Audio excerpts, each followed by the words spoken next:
What's up, guys? Welcome back to We Watch Movie. I'm Mike. Jay, he's moving his car. It's got a dead hooker in it, and he doesn't want the police to find it. And Jay is moving his car, so he will be a moment late. But I'm here. I'm stopped by sometime for a beer. How are you guys doing? And it's going to have nuts in it. So many nuts, Bogeyman. All the nuts. Some would say sacks too. The whole thing could all be here anytime. How are you guys doing? This is going to be our last hurrah for a while. And I'm going to miss you. I am. I'm a little bit sweaty. I'm a little sweaty right now. I'm not going to lie to you. And I just got done cooking pizza on the Blackstone grill. Not a big deal. Many people didn't think it could be done. Many people didn't think it could be done. They said, Mike, you can't cook pizza on Blackstone. And I said, I watched a YouTube video. And I did. And it was good. It was really good. I wish you guys could try my Blackstone pizza. And maybe one day you will. But enough of that. No one cares. And I've talked about it quite a bit these past couple weeks. Appreciate it. Appreciate it, AG. I like this shirt a lot. My wife doesn't. But I'm a fan. You know, I'm a fan. I love Halloween shirts. I mean, Hawaiian shirts. I like Halloween shirts too. I hear that some people put them together and make them one. You know? Yes. I told him you were moving a dead hooker. I haven't even been with a dead hooker today. Are you ever really with them if they're dead? I mean, in spirit. Psychology. Yeah, they're blacktopping my parking lot, so I had to move it. I thought I'd moved it into a correct parking lot, but apparently not. And they're like, we're doing that one tomorrow. So had to move. And just make sure April doesn't see any of those hot dudes out there blacktopping the parking lot with their shirts off. None of them are hot. That's what I'd be looking at. None of them are hot. I was scoping that out this morning. None of them did it. None of them had a dong like they had in 28 years later. That's for sure. I guarantee you. I was going to make an excuse to come over, but I guess there's no need to now. No need to anymore. Well, that guy, the actor, actually said that was a prosthesis. Wasn't real. So everyone's dreams are dashed. It wasn't real. Mm-hmm. Fake peni. Fake peni. But it's basically what I tell my wife whenever she sees like a really large one on like on a video or something. I'm like, that's fake. You know that, right? They don't get any bigger than mine. It's actually a scientific fact. That's as big as they ever get. I got hard 3 inches to work with forever. That's the best. Everybody knows it's in the Bible. It never goes past an average five incher. Everyone knows. I will have the apple juice early. One bite. Everybody knows rules. I have the apple juice down there and ready to go. I will be participating early on in the games of drinking apple juice. Yeah, I thought you were going to do that. I thought you were scared. No, yeah, I did, but then I liked it. But I liked it, so I said I started. I'm going to do it again, and I liked it. By the way, I know this is off subject, but did you guys know that in Rocky 3, before they wrote "Eye of the Tiger," they were going to use "Another One Bites the Dust"? Like that montage. They were awesome. On all the dailies they were showing. They were going to use "Another One Bites the Dust," but Queen said no, and they kept begging him, and so Sylvester Stallone was like friends with the lead singer of Survivor, and they wrote that song for that part of the movie. Why would you not want your song to be in a Rocky movie? I don't know. Maybe he thought it was a more serious. I don't know what the deal was with the. And it was Rocky 3 too. So like they already knew how great the Rocky films were, and they didn't want their song in it. Yeah, it was what's his name? The lead singer, Queen, is the one that was like flat refusing it. But it's funny because in Wayne's World, I'd say bad words about him. Well, in Wayne's World, the Bohemian Rhapsodies scene, which I didn't know this either. When Garth is like wording the lyrics of the song, and he's sitting in the car and he's like, he's like, because he didn't know the words, and they just kept it in the movie because they thought it was funny, but he didn't know the words. And so when they went to Queen and they asked him to use the Bohemian Rhapsody song, he thought that was so funny. They were like, yeah, you can use it. Freddie Mercury. That's what Freddie Mercury. Yeah, Freddie Mercury. Old teeth. Yeah, old teeth. Is what they call them. But yeah, it's crazy. But there's no way. If you think about that, imagine that montage with Rocky and Carl Weathers training to Another One Bites the Dust. I just don't see. I mean, it's just because we would have never got Eye of the Tiger. It never. I think I might have came. No, I don't. Over your house to watch it with you. Eye of the Tiger is one of those songs that's ingrained forever in pop. We would have been denied that if they had used that song.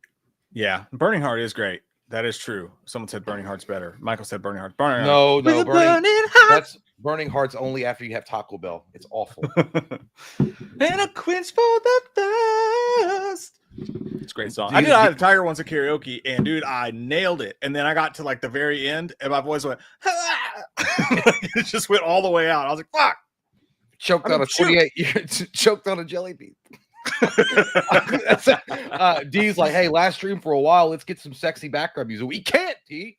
Can't do it. They won't It let would us. be it would be the last stream for a while for real because they would copyright strike the channel, and then we'd have to go through a process. We just don't want that.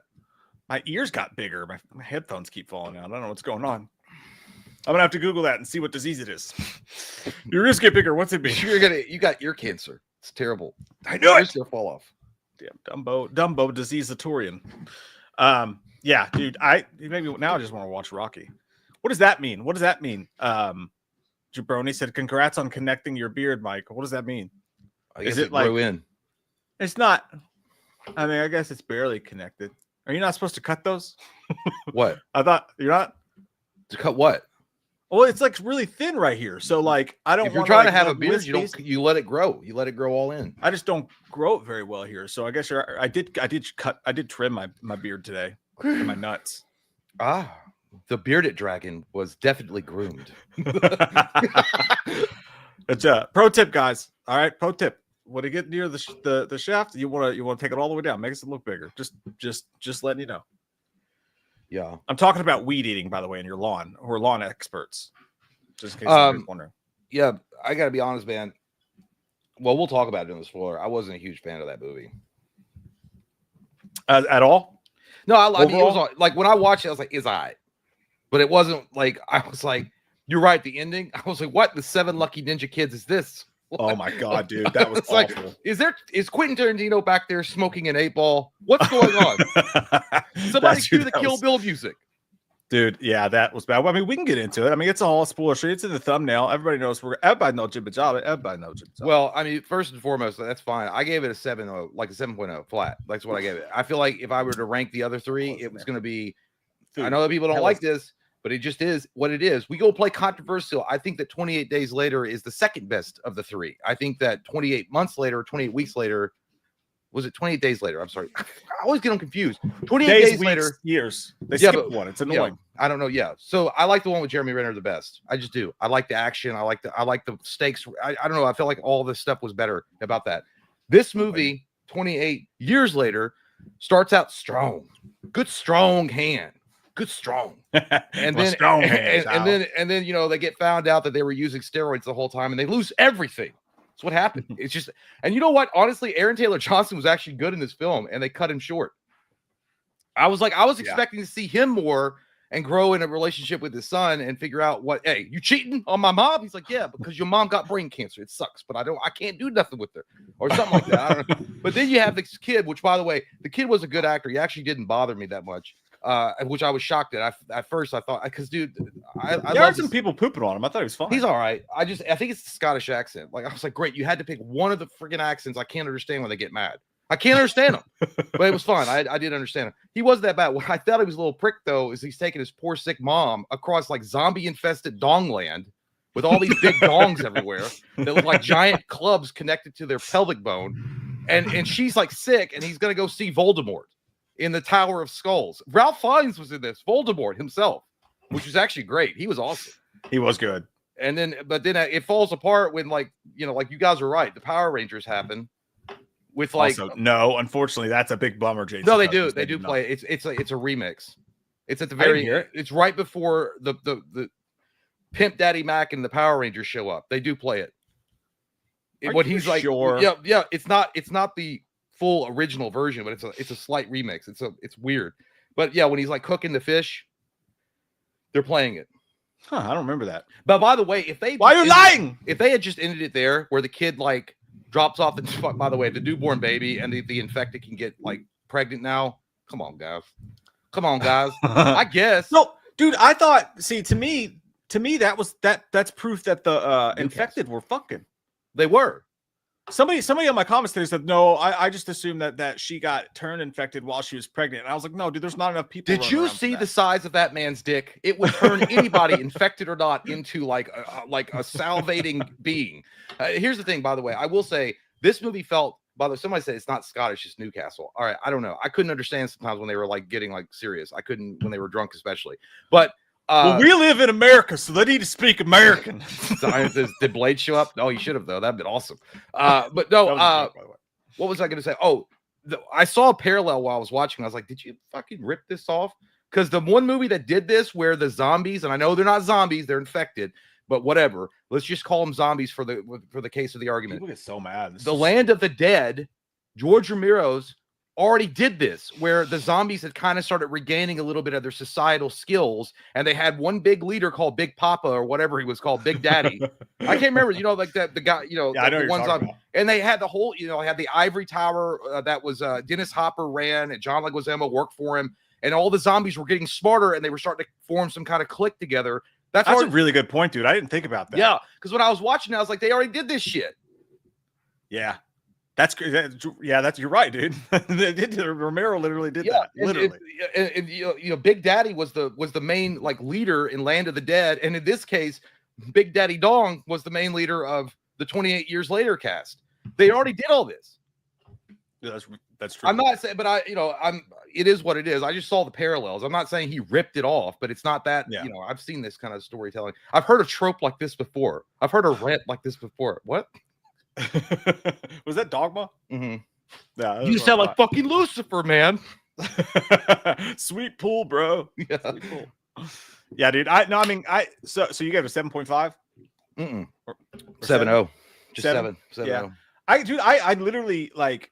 All right. So before I say anything else, like, what did you think of the end? Like, how much did that ruin it for you? Like, what did you think? Like the last 5 minutes when the ninja. I felt like fucking Ivan Ooze showed up. I don't know what the hell I was watching. It was like two totally different genres of movies clashing somewhere with somebody smoking a crack pipe writing it. Yeah. I don't know what happened. I don't know why they did that. Dude, I have no idea. So I don't know if you know this or not. I found this out afterwards. That kid's haircut, right? The way how he looks too. It's Jack O'Connell, by the way. It's a bad guy from Sinners. I couldn't even tell. But oh damn, that was Jimmy from the beginning of the movie, right? Yeah. Everyone's like, God, why have you forsaken me? Because that's what a kid would say when he's being chased by a bunch of zombies. Yeah. That was a terrible. Those goddamn that was Evil Dies Teletubbies. Tonight, bad. Those Teletubbies caused it all. Yeah. But so that kid, his name is Jimmy, right?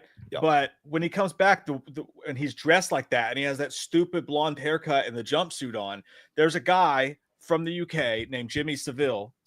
There's a huge true crime doc about him on Netflix or whatever. But in Britain, he was a huge deal because he was a TV host that had a bunch of children's shows and shit back in the day. And he hung out with like Prince Charles, like he was a huge deal. And then after he died, it came out, they kind of suspected it, but after he died, it came out that he worked at hospitals and stuff and did charity and stuff and sexually assaulted over 450 people. So he's like a monster, and nobody found out for sure because the BBC covered it up and the cops didn't investigate. It was a huge cover up because he was so beloved, and a bunch of people just let him run wild and do this crap. And it didn't come out until years after he's dead. So the idea supposedly is that, you remember when the kid had the Power Ranger toy early in the movie? Yeah. Right. So is that kid, not that kid, but Jimmy, that's him. And that's his little crew of people. But I think that the idea is that he's maybe obsessed with that guy, and they're obsessed with that guy because 28 Days Later happened in 2002. He didn't die till like 2007 or something like that. So they didn't know he was a terrible person yet, and they're obsessed with him, ideally. And the reason the Power Ranger thing, it was so Power Rangers to E, is because you're watching that through the young kid's eyes, and he loves the Power Rangers. So he saw them killing these, because remember they're watching Teletubbies and like programming in the day, and that's all he knew before this happened. I don't know. It was. It's still stupid, but like I'm starting to see. By the way, what they were thinking, Michael, I think it was SPD, the figure, but the whole explanation SPD. about that the Power Rangers toy was from SPD. Yeah, it wasn't one of the good ones. It was even a shitty. I thought that too. I never liked the last good one was Time Force. I'm sorry, but anyway, the point being is like even all that explanation, I feel like Ron Burgundy is like, I don't believe you. I was like, I feel like this is such a reach to tell a meaningful end, and it was dog shit. I mean, yeah, maybe it meant all that stuff, and you could see it. I was like, but if they had just ended the movie where the kid was going to be on his own and going out and like making a life for himself out there in the hills of dongs, I would be like, that's a good ending. That's a solid ending. I would be like, that's fine. And then maybe you'll get Aaron Taylor Johnson reuniting with him later on. But, yeah, dude. How much? Tell me this: how much better would that ending have been? How much better would that entire movie have been? And chat, tell me what you think about this too. Had instead of running into Korn's, the guys that they're dressed like Korn's guitar techs in the woods, if on the other side of that hill was Cillian Murphy Jim stand there, and he's like, "Do you need some help, kid?" or whatever, and like the movie ends. That would have been so much better. Was it ever established what happened to his character? Because did they even mention him in the sequel or not? I don't even know if he died. No, they didn't mention him. So there's a comic book series where Selena mentions that she thinks he's dead, but they've already confirmed that Cillian Murphy, that Jim's going to be back at the end of the next movie. They've confirmed he's going to be back. But also, unfortunately, Danny Boyle confirmed that those idiot boxes in the sweatsuits are literally going to dominate the next movie. The Bone Temples, it's dominated by those guys. So I'm like, well. By the way, I want to point this out. While I didn't like it necessarily, I didn't hate it either. A 7.0 is still above a 5. Yeah. All right. I'm not saying it wasn't a good movie. It was a good movie. I had a good time watching it. I wasn't gave it an 8.5, man. Yeah, I wasn't bored. I just personally felt like some of it. Again, my favorite in the series was the sequel. It was a lot more of a higher, like it felt like it was a lot more action oriented. And I enjoyed that. I like that. I like the army guys, trying to take back the city. I wanted all that shit. So I get it. Yeah. Maybe it wasn't for me, but because I mean, even 28 Days Later, I was like, it's an awesome movie. It was different for its time, but even then, I was kind of like sometimes bored. It is what it be, all right. But either way, I think the ending of this movie, I did notice. I guess because they made it a point, the guy did have an upside down. The cross was upside down. It's like you fucking devil. I mean, you can't be walking around. His dad was that preacher that was like, I love having my butt eaten by the zombies, son. Come with me. He didn't even care his kid was about to get eaten. Yeah, so I would probably hate religion too if I was that kid. I don't know. There's not much to say about it. Either the whole point of the story is that to be a man, you got to go out there and hunt them zombies, and that's what Aaron Taylor Johnson's doing with that little boy. Is taking him out there and hunting those zombies, and then after that, you find out that Aaron Taylor Johnson's a turd fucker, and he's like cheating on his wife who's dying of brain cancer, but he won't take her to see the doctor that lives on the mainland because they think he's crazy. And so the little boy takes the mom out into the land of Dong and tries to find Voldemort to come with me, mother, into the land of Dong. Yeah, because she hadn't had it in a while. And then to find Voldemort to diagnose her, and then after she's diagnosed, be like, all right, now you're dead. Now I killed you.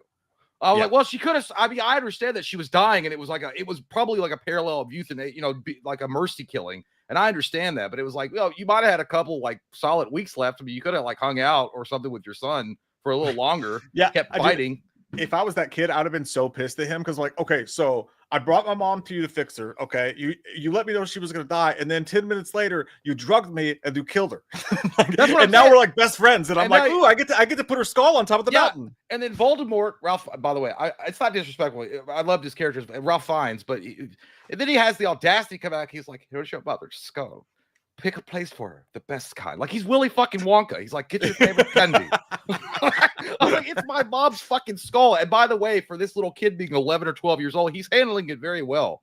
Like I do get that, Glenn. You're right. Like the whole idea behind it was like, yeah, he's putting her out of her misery. She had this touching moment with her son, and she gets to go out in peace rather than the awful, horrible death that can be for someone like that. But yeah, no, it still felt like that. I still would have been pissed if I was like, I felt bad for the kid. I'm like, you're doing this while he's drugged and he can't really give his opinion on it either. It didn't really feel like, I don't know, it still felt wrong. Like, well, and I know that somebody, I know y'all's disagree. Like Nighttime Jay she was suffering, but the Bone Temple was pretty odd. I don't trust Ralph Fiennes. I know he was a little strange, but I don't know.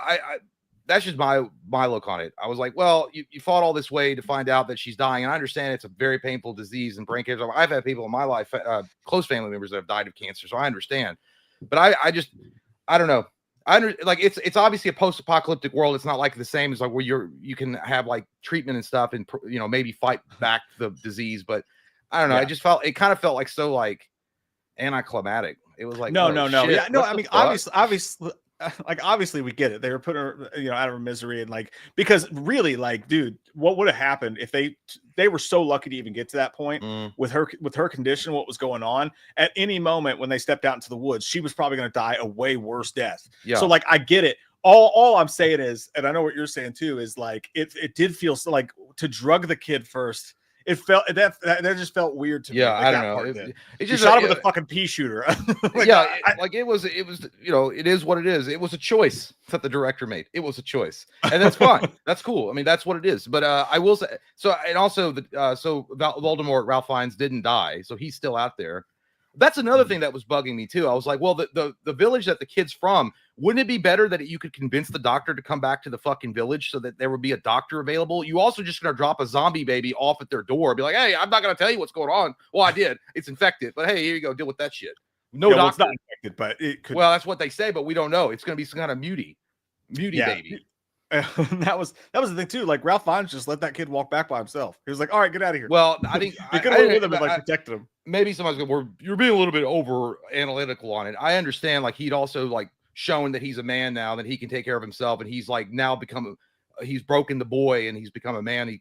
I get all the parable, you know, I get all that shit, the hero story, hero's journey, but as a dad, though, like, think of it from a dad's eyes, like, right? Like, and I know Aaron Taylor Johnson was, I mean, to me, he was not, and I like that about these movies, that it's not cut and dry. Like, Aaron Taylor Johnson's character is not that bad of a person. I mean, it was bad. Obviously, he was cheating on his wife, but in that situation he was in, you saw how she taught, you saw what his life was like. Yeah, it was awful. Yeah, it was bad. The only time to me Aaron Taylor Johnson was a really, truly 100% bad guy. I don't know if you guys caught this or not, but I think it was, yeah, when they were in the hut with the upside down dude that was hanging there, and he tells his son, he was like it doesn't have a brain, it doesn't have a soul, so just kill it, it doesn't matter. When that kid's mom is literally losing her mind back home, and then you see that he goes home and he's cheating on her, for him to say those words, it doesn't have a brain, it doesn't have a soul, I was like, that was kind of fucked up. Yeah, he definitely had that kind of energy where it was like, well, you know what, son, you wanted to come here to Disney World, and now you want to ride the rides. Ride the fucking rides and don't be a pussy. Kill the fucking thing. You wanted to come out all here.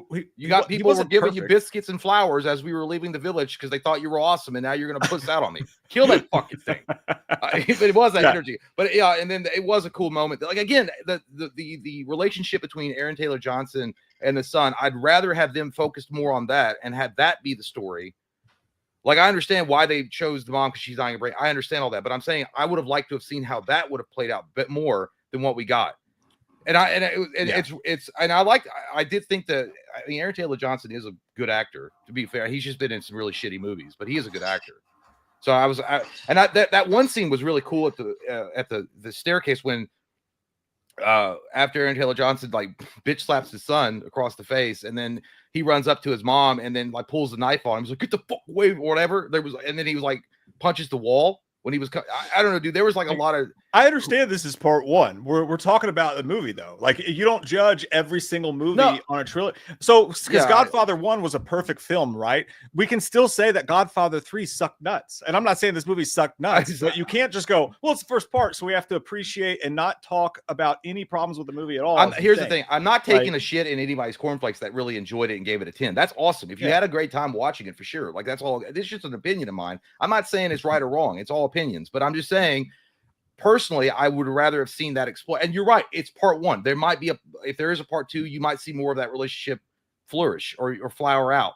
That's such a stupid way of saying it. It sounds like I'm a porn director. But flower out. Like, this is not a movie franchise that we've gotten one every single year. This is 28 years later. It's been how many years since? And basically, they're kind of disregarding weeks. So. You know, I think with any franchise, you look at it, and if it's a part one, if it's Harry Potter part 3 of 4 of 9, Stranger, whatever, you always look at it. It's their job as well to tell a complete story in one movie that feels like a full meal. That is on the directors. That's on the people. You can't just go, oh, well, there's going to be more movies, so we can't judge this one. That's insane. Like, I mean, it's still a full movie. You still paid a full ticket price to go see it. So it's a good, like, you know what? It was a good zombie movie. I will say it was a good zombie movie. It's been a while since I've seen a good zombie film, but yeah, I didn't know it was this popular. I swear to God, dude, I just thought like it was, like, I know that people knew about it and like generally liked it, but I didn't know it was like this much of a brigade for how people loving it to death and fight on that hill. Oh, That's dude, cool. no, I mean, I'm it's glad. huge. It was the most when the first trailer came out. It was the most viewed trailer in history. I think it's been beaten since. Damn. It's like second place now. But I must- yeah, over the pond. Didn't you get the memo? I forgot. Yeah, dude, Oh. over the pond. It's like, I mean, it's Super Bowl. It's big time. But like, no, I get it. Like, and again, the stuff that we're saying against it, I'm not saying it's dog shit because of this, but you watch it, you have thoughts, and we're sharing our thoughts. So, but I will say this: we've talked about a lot of the bad stuff, but as far as the good stuff goes, There's a lot of good stuff in it. Yeah, dude. The reason I gave it an 8.5, even though I loathed the ending, and the ending was a 0, it absolutely is one of the worst endings in the history of film. Maybe the worst ending in all of film, in my opinion. It was that fucking bad. But especially knowing that we're going to focus on those fuckers the whole second movie. But dude, how badass were some of those shots, dude? They like great.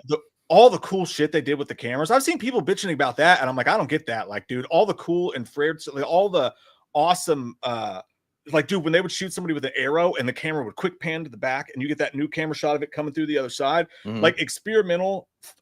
To sit in a movie theater in 2025 and see shit you've never seen a movie do before is a real special thing. And I really enjoyed the way they filmed this entire fucking movie up to that last 5 minutes. I thought the camera angles, the camera angle shots were great. They did bring back the shaky kind of stuff that they brought like 28 Days Later was known for, where it kind of felt like it was found footage, but it wasn't. But there was moments in that where it felt like raw. I don't know how they shot the scenes. It always felt like raw, or like somebody was filming it, like they were trying to duck away from the zombies to get the shot. Yeah. But it was cool as hell. And then obviously the acting was great all around. Everybody did a great job. All the actors were good in their parts. Even the old man that was like babysitting the mom was good. That was my favorite part of the entire film. That looked awesome. That was really cool, dude. When the Aurora, is that what you call it? The Aurora Borealis? Yeah, the Borealis. Borephil, more like Borephil. No, I will not make out with you. Dude, the entire thing when they had to hide in that attic, and then the Alpha was just standing out there watching them, like Sting in the rafters. That was creepy as shit. And dude, when he started chasing them, and they were like, haha, playing in the water, having fun. And like all of a sudden you see that big motherfucker chasing out. Dude, I was that was so badass. Yeah. That was one of the best chase scenes I've ever seen in a movie. Well, I even like the Swedish kid that, from the leftover Rangers or whatever, the Navy that landed on the mainland that died. Dude, he was funny. And he died pretty viciously, but I will say the coolest scene is the fucking Sub-Zero spine rip that Big Papa Dong did in the subway or whatever it was in the underground tunnel. Holy shit. I was like, obviously you go do it. Obviously Predator did it first, but dude, the way it came out all gloopy, that was some cool shit. So yeah, I enjoyed it. There was a lot of good stuff about it. I just overall I didn't like it necessarily, but I didn't hate it either. So it's not like I'm taking a dump in its face. So I'm not farting. I'm not dusting it. You'd go weeks, days, years. Yeah, I would. Yeah, I'd go days. I'd probably go days. I'd probably go days, weeks. This one. Here's the thing. Whatever happened, like I guess they just let that subplot drop in the second film in 28 weeks. The kid with the 2 different colored eyes that was like she had the cure to the infection. And they were supposed to immunize everybody. I guess they just forgot about that. What happened to her? So I guess what you could say is, I mean, Danny Boyle and Alex Garland produced that movie. They had hands on that movie. Danny Boyle even filmed the opening. But still yet they've decided to sort of disregard it and keep it as its own separate story. But when that movie did end, though, they get rescued, right? And the dude takes them in the helicopter out of the stadium. But then the last shot of the movie is you don't know that they're dead, but you see the helicopter is parked, crashed, whatever, and then you hear the distress calls in France. And so I guess technically they may have gone over there and maybe one of them got infected or whatever, because it could pass through saliva and shit. So they could have caused that, and the helicopter could have crashed, and that could have spread it. But I think it's safe to assume that they're probably dead. That even if they were carrying the cure, they died. Well, yeah, because it's too much of a MacGuffin for them to be existing they couldn't be like, well, there's actually somebody that could cure all this shit. We just forgot about her. Well, also, to be fair though, the rest of the world's living on, right? Like, so they're the mainland's on permanent lockdown. Yeah, so maybe they did survive, and they have they're testing the immunities and whatnot. The rest of the world seems to be moving on. So they just left these people here to rot. Yeah, well, they were never like. I think that the Swedish kid even said that once your foot touches the mainland, you never leave. You're never allowed to come back ever. So Yeah, those no, people are just growing up there. That's all they know. and in a way that kind of references Weeks, because remember in Weeks when they tried to start their own new fresh colony and it didn't work, they said we're just going to murder everybody and start over again. Yeah, and I guess they decided to go with that. Like, hey, if you ever go there, you never come back, no matter what. Basically the same thing they did in Weeks. We're just going to kill everybody if you try to come back. Yeah, fucked up. Yeah, it's dark. It's like they're like a Jurassic Park in a world. In a way, yeah, you know? They're like an island just full of infected that nobody can ever go to. The Darkland symbol where the hyenas run wild. It's fucked up. Yeah, but either way, I'm still gonna give it a 7 personally. And I don't hate it. I don't think it's a bad film at all. And I think that I understand why people enjoyed it, but personally, it's not my cup of tea. Yeah, no, I mean, it's probably going to be one of my top 3 movies of the entire year. As much as I hated that ending, but. Because I love so much of it. I liked everything, man. Was I kind of annoyed when the plot turned into this kid being like, "Oh, I'm gonna do this dumbass decision and take," but you kind of get where he's coming from too. Yeah. Nobody else was gonna help his mom. I give the kid credit. That was ballsy as hell. Yeah. But the other stuff was just really, really cool up to that point, and it never really lived up to that again. So the first act was the best. The second half was good, and then the last 5 minutes was dog shit, in my opinion. Still 8.5. I thought it was a perfect movie. 8.5 till the end for me. Yeah, that kind of. But yeah, there you go. That's it. That's the 30-minute spoiler.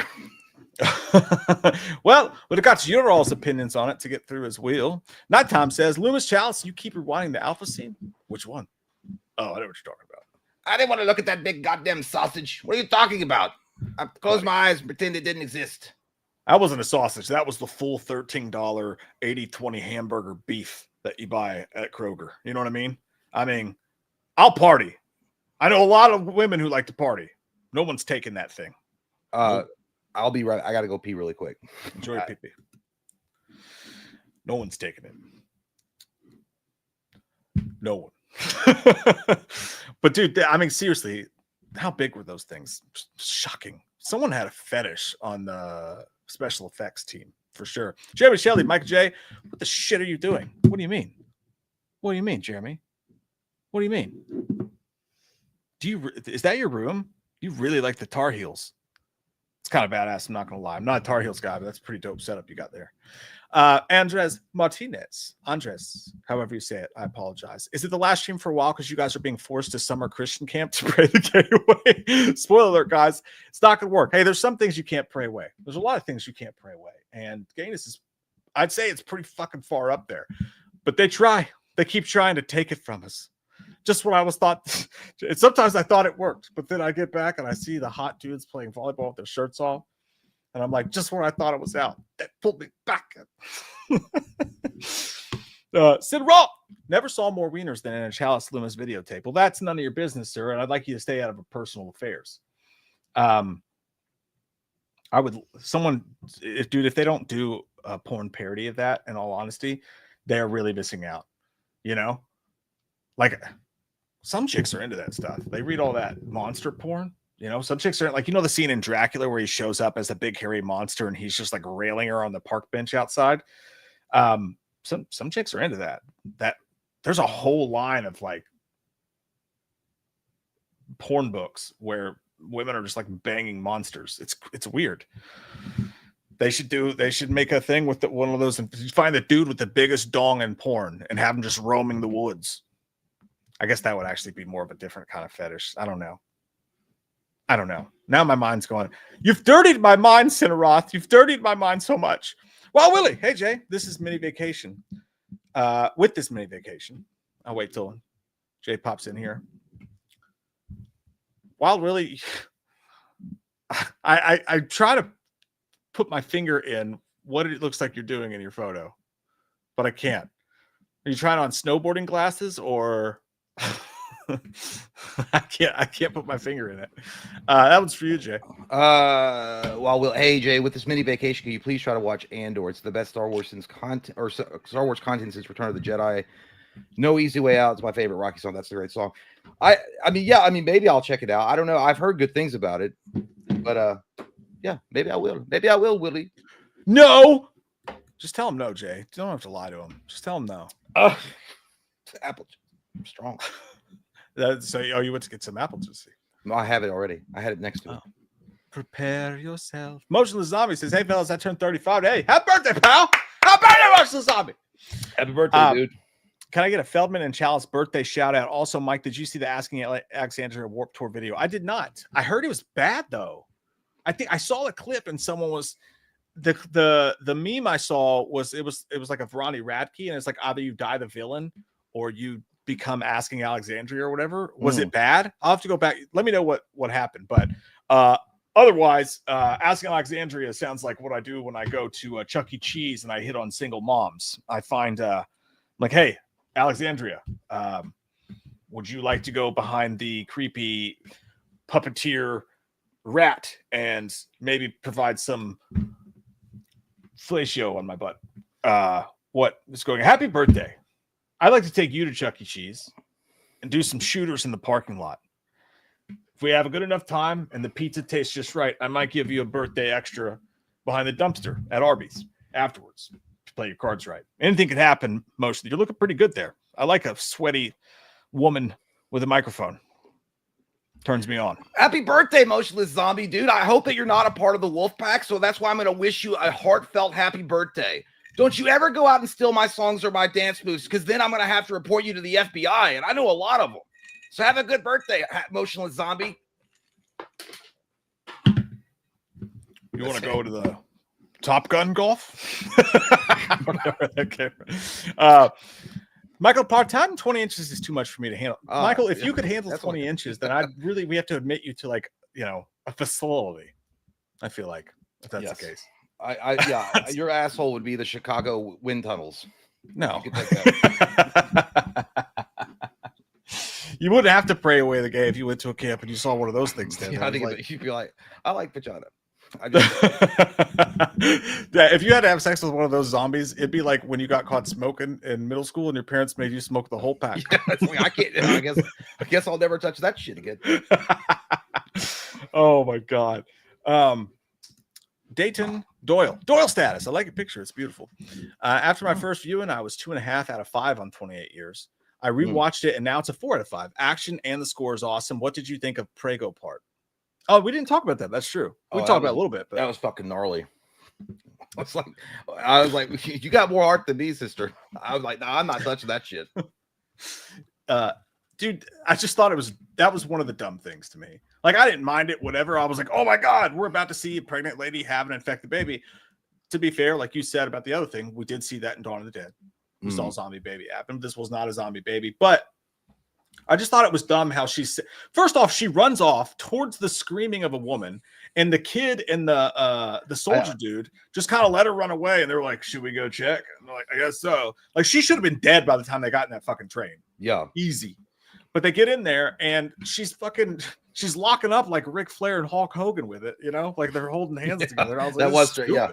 I don't understand what, like, I understand she was sick and stuff. So I was like, what possessed you to run over to a zombie lady that was pregnant and be like, I'm going to help her do it. I'm going to bring in some life. I don't know what that was all about. I don't know why we were doing that, but yeah, it kind of pissed me off a little bit. I was like, why you got to see it? Like, I don't know why you got to do it for it. Like, I don't need to zoom in on that shit. I don't need to see that. I don't want to see that. That was real nasty. But also it did prove a point though. If a infected is in enough pain,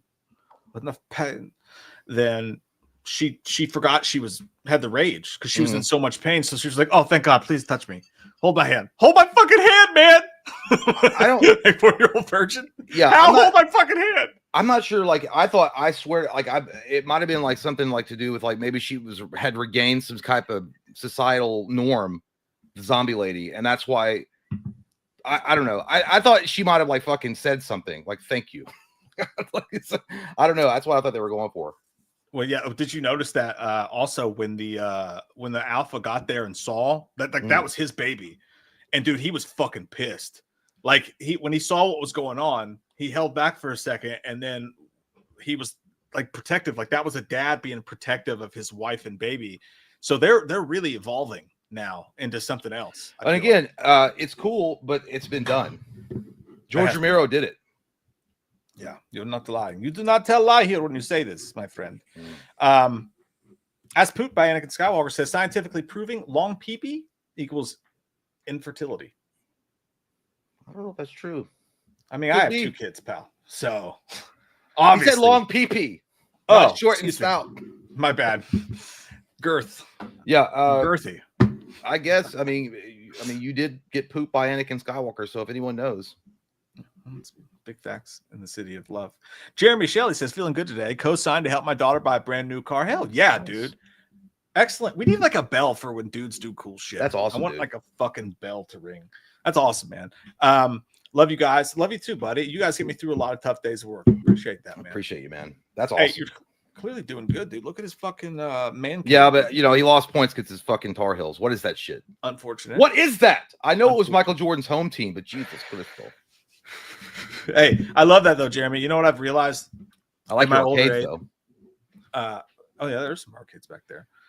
In my older age, I've realized that a really good thing for your mental health is to take the cool shit you do and just linger on it for a minute and give yourself an extra little pat on the back, because all the negative shit's going to be there twofold. So when you do something awesome like that, you should fucking celebrate it.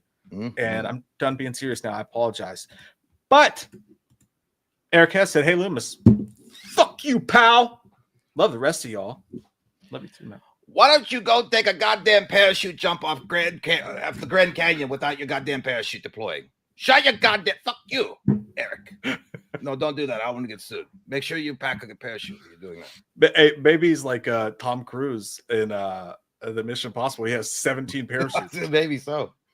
Dude, But hey, so appreciate you, Eric. Thanks for the love. fucking D-Land. Have Jay turn on one of his action figures. What are you talking about? Which ones? I don't have any light up ones. Well, I do, but it's back there. I'm not turning. Oh fuck. Oh, that was the easy one to. Never mind. I was talking to myself on that one.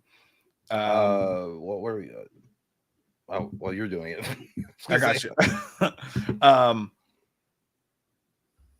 I got lost in the sauce. Doll status 28 weeks is still my favorite, and I really like every entry. Each one is unique and has its own tone. I do wish we got more from Soldier other than humor. I think he's on the Swedish guy. Oh yeah. It was funny that dude. Did you not laugh though when he was like, well, he was like, you don't know. He's like, I don't know what the fuck she's got going over there. He's like, what? Why did I even save you? Well, I did like when he was like showcasing his girl, and the guy and the kid was like, oh, I know this girl in my village. When she eats shellfish, her lips blow up like that too. It's crazy. I was like, why are you fucking shitting on my parade? That guy was, to be honest, like I know that guy was being a dick, but if you're in his position, if you're in his position, like he was holding it together better than I would have been. You know what I mean? Knowing that you're damned now and you're stuck here because all your buddies died. What were they doing there? I forget. I think they went off course, and then they kind of got shipwrecked there, and then they got abandoned. Oh, that's what they were patrolling. They were patrolling. The Navy was patrolling. That's right. That is correct. Michael Parton says, I think this series is way better than The Last of Us, and I fucking hated season 2 of The Last of Us. That ending was way worse. Yeah, you're not far off. I think that the way that they handled the relationship with Aaron Taylor Johnson and the kid going out, like helping, getting him to a point where he can survive on his own and hunting and all that shit. It did have a lot of parallels to something like Joel and Ellie from The Last of Us, and they did it better. They did it way better. So I agree. I didn't even watch that show, but apparently The Last of Us season 2 was awful, but everybody knew it was coming if you played the games. I mean, even the creator of the fucking series, Neil Druckmann, knew that nobody was going to get behind him killing off Joel. I mean, it might be a spoiler for some of y'all, but Joel was going to be like, he died in the games, but they knew it was such a bad idea going in that in all the promo trailers, they made it seem like he was aged up so that he survived, and then they dropped that fucking leg drop on your face. Yeah, and dude, it wasn't like I didn't watch it, but every single entertainment website fucking blasted that shit everywhere. Yeah, I was like, damn, I'm glad I wasn't a week behind watching the show because you guys just spoiled the shit out of it. Ghost Pirate Entertainment says, yeah, I'm not talking about judging it. I'm just talking things we wish we saw in it because we might see all that later because we've only seen 1 and 3. No, I get what you're saying. I do. I just think we live in a society now, where it's like, you know, the Superman trailer, like anything you see, it's like, well, we can't judge this yet because the VFX aren't done. Well, I mean, the VFX looked like that in that guy's last movie when it was the finished product. So I feel like it's important to always be able to judge things on their merit as one, you know. But I see what you're saying. I do see what you're saying. But there are people like, you can't question this at all. I didn't mean you specifically, Ghost, but like there are people who like, you can't say anything about this movie because. And that's, I was like, that's not, I mean, people paid a full ticket price to see the movie. They should get, you know, whatever. Dude, the wiener was such a topic of conversation that's trending. The 28 years later, literally 28 years later, Alpha Zombie scene. They're all talking about it. It's like, dude, like below that, it's 28 years later, Alpha Zombie hung. So it's already on porn. It's already on porn sites. It was this big, and it was gigantic. That long, and it was veiny. It was disgusting. Can you imagine if the director was like, I'm not gay. I just think a big dick is needed. He's like, but why can't it just be a regular? He was like, because it has to be a huge dick. It's got to be from what I understand, the reasons the alpha zombies were so big is because the rage infected them differently and it acted as a steroid in their body. But I don't know if they know this, but steroids don't make your dick bigger too. I'm pretty sure usually it's the opposite. Smaller. It goes the other way. Never tried it, but that's what I hear. Doyle status 28 weeks is canon. 2 shots from weeks are in 28 years. Oh, I didn't notice. Really? 28 weeks is canon? Like, I just didn't notice there was 2 shots from the movie in years. That's interesting. I didn't know. Yeah. From what I understood, they just were pretty much disregarding it. But that doesn't mean they're not saying it didn't happen. This is a movie that a bunch of shit happened. Maybe we'll find out at some point what happened after that movie. That could be a movie they do down the line. I'm really worried about the next movie though. Like, I'm really worried about Bone Temple because Nita Cost is directing it. I liked her Candyman film. I did not watch the Marvels.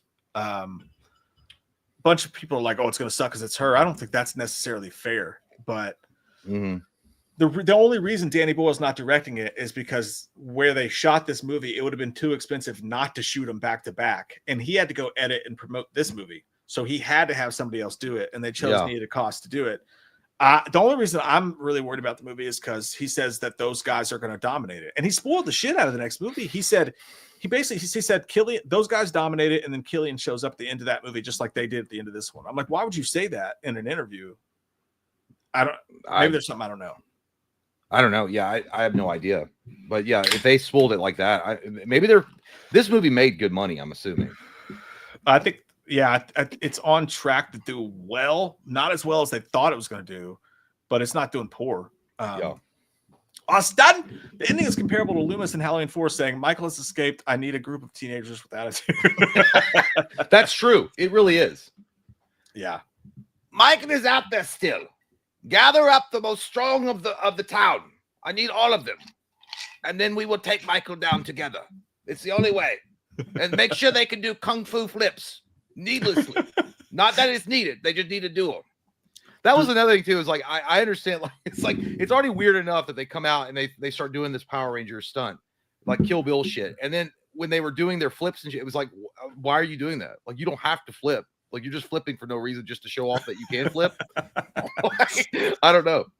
I just thought that shit was so zany and corny too. Like the way it was filmed. Like, honestly, maybe it wouldn't have been that bad had it not been filmed so corny. Where it's like, and I like the Teletubby song. That was cool. Yeah. But like, it just looks so stupid. It really looked like the Power Rangers fighting the putty guys. Yeah, it did look weird. Like. It was, yeah. But from what I understand, someone made it a little bit better because they said the only reason it looked like that is because that was from that kid's eyes. And where he was obsessed with the Power Rangers, it didn't really look like that, but that's the way he saw these. Is that guys. A fan theory, or is that like an actual theory that the filmmakers were going for? That was just a comment I saw on YouTube that makes sense to me. That makes sense to me. Like, it was purposely like the Power Rangers, which is why they showed him obsessed with his Power Ranger toy. Dude, he looked like the last show we saw. He looked like fucking Will Ferrell when he was like kind of all the way down in the plums. In the plums. What was that character's name? In the plums. Let the boy watch. I don't know, it was Will Ferrell, but I can't remember the dude's name. Yeah, that's what he looked like. That's what he looked like.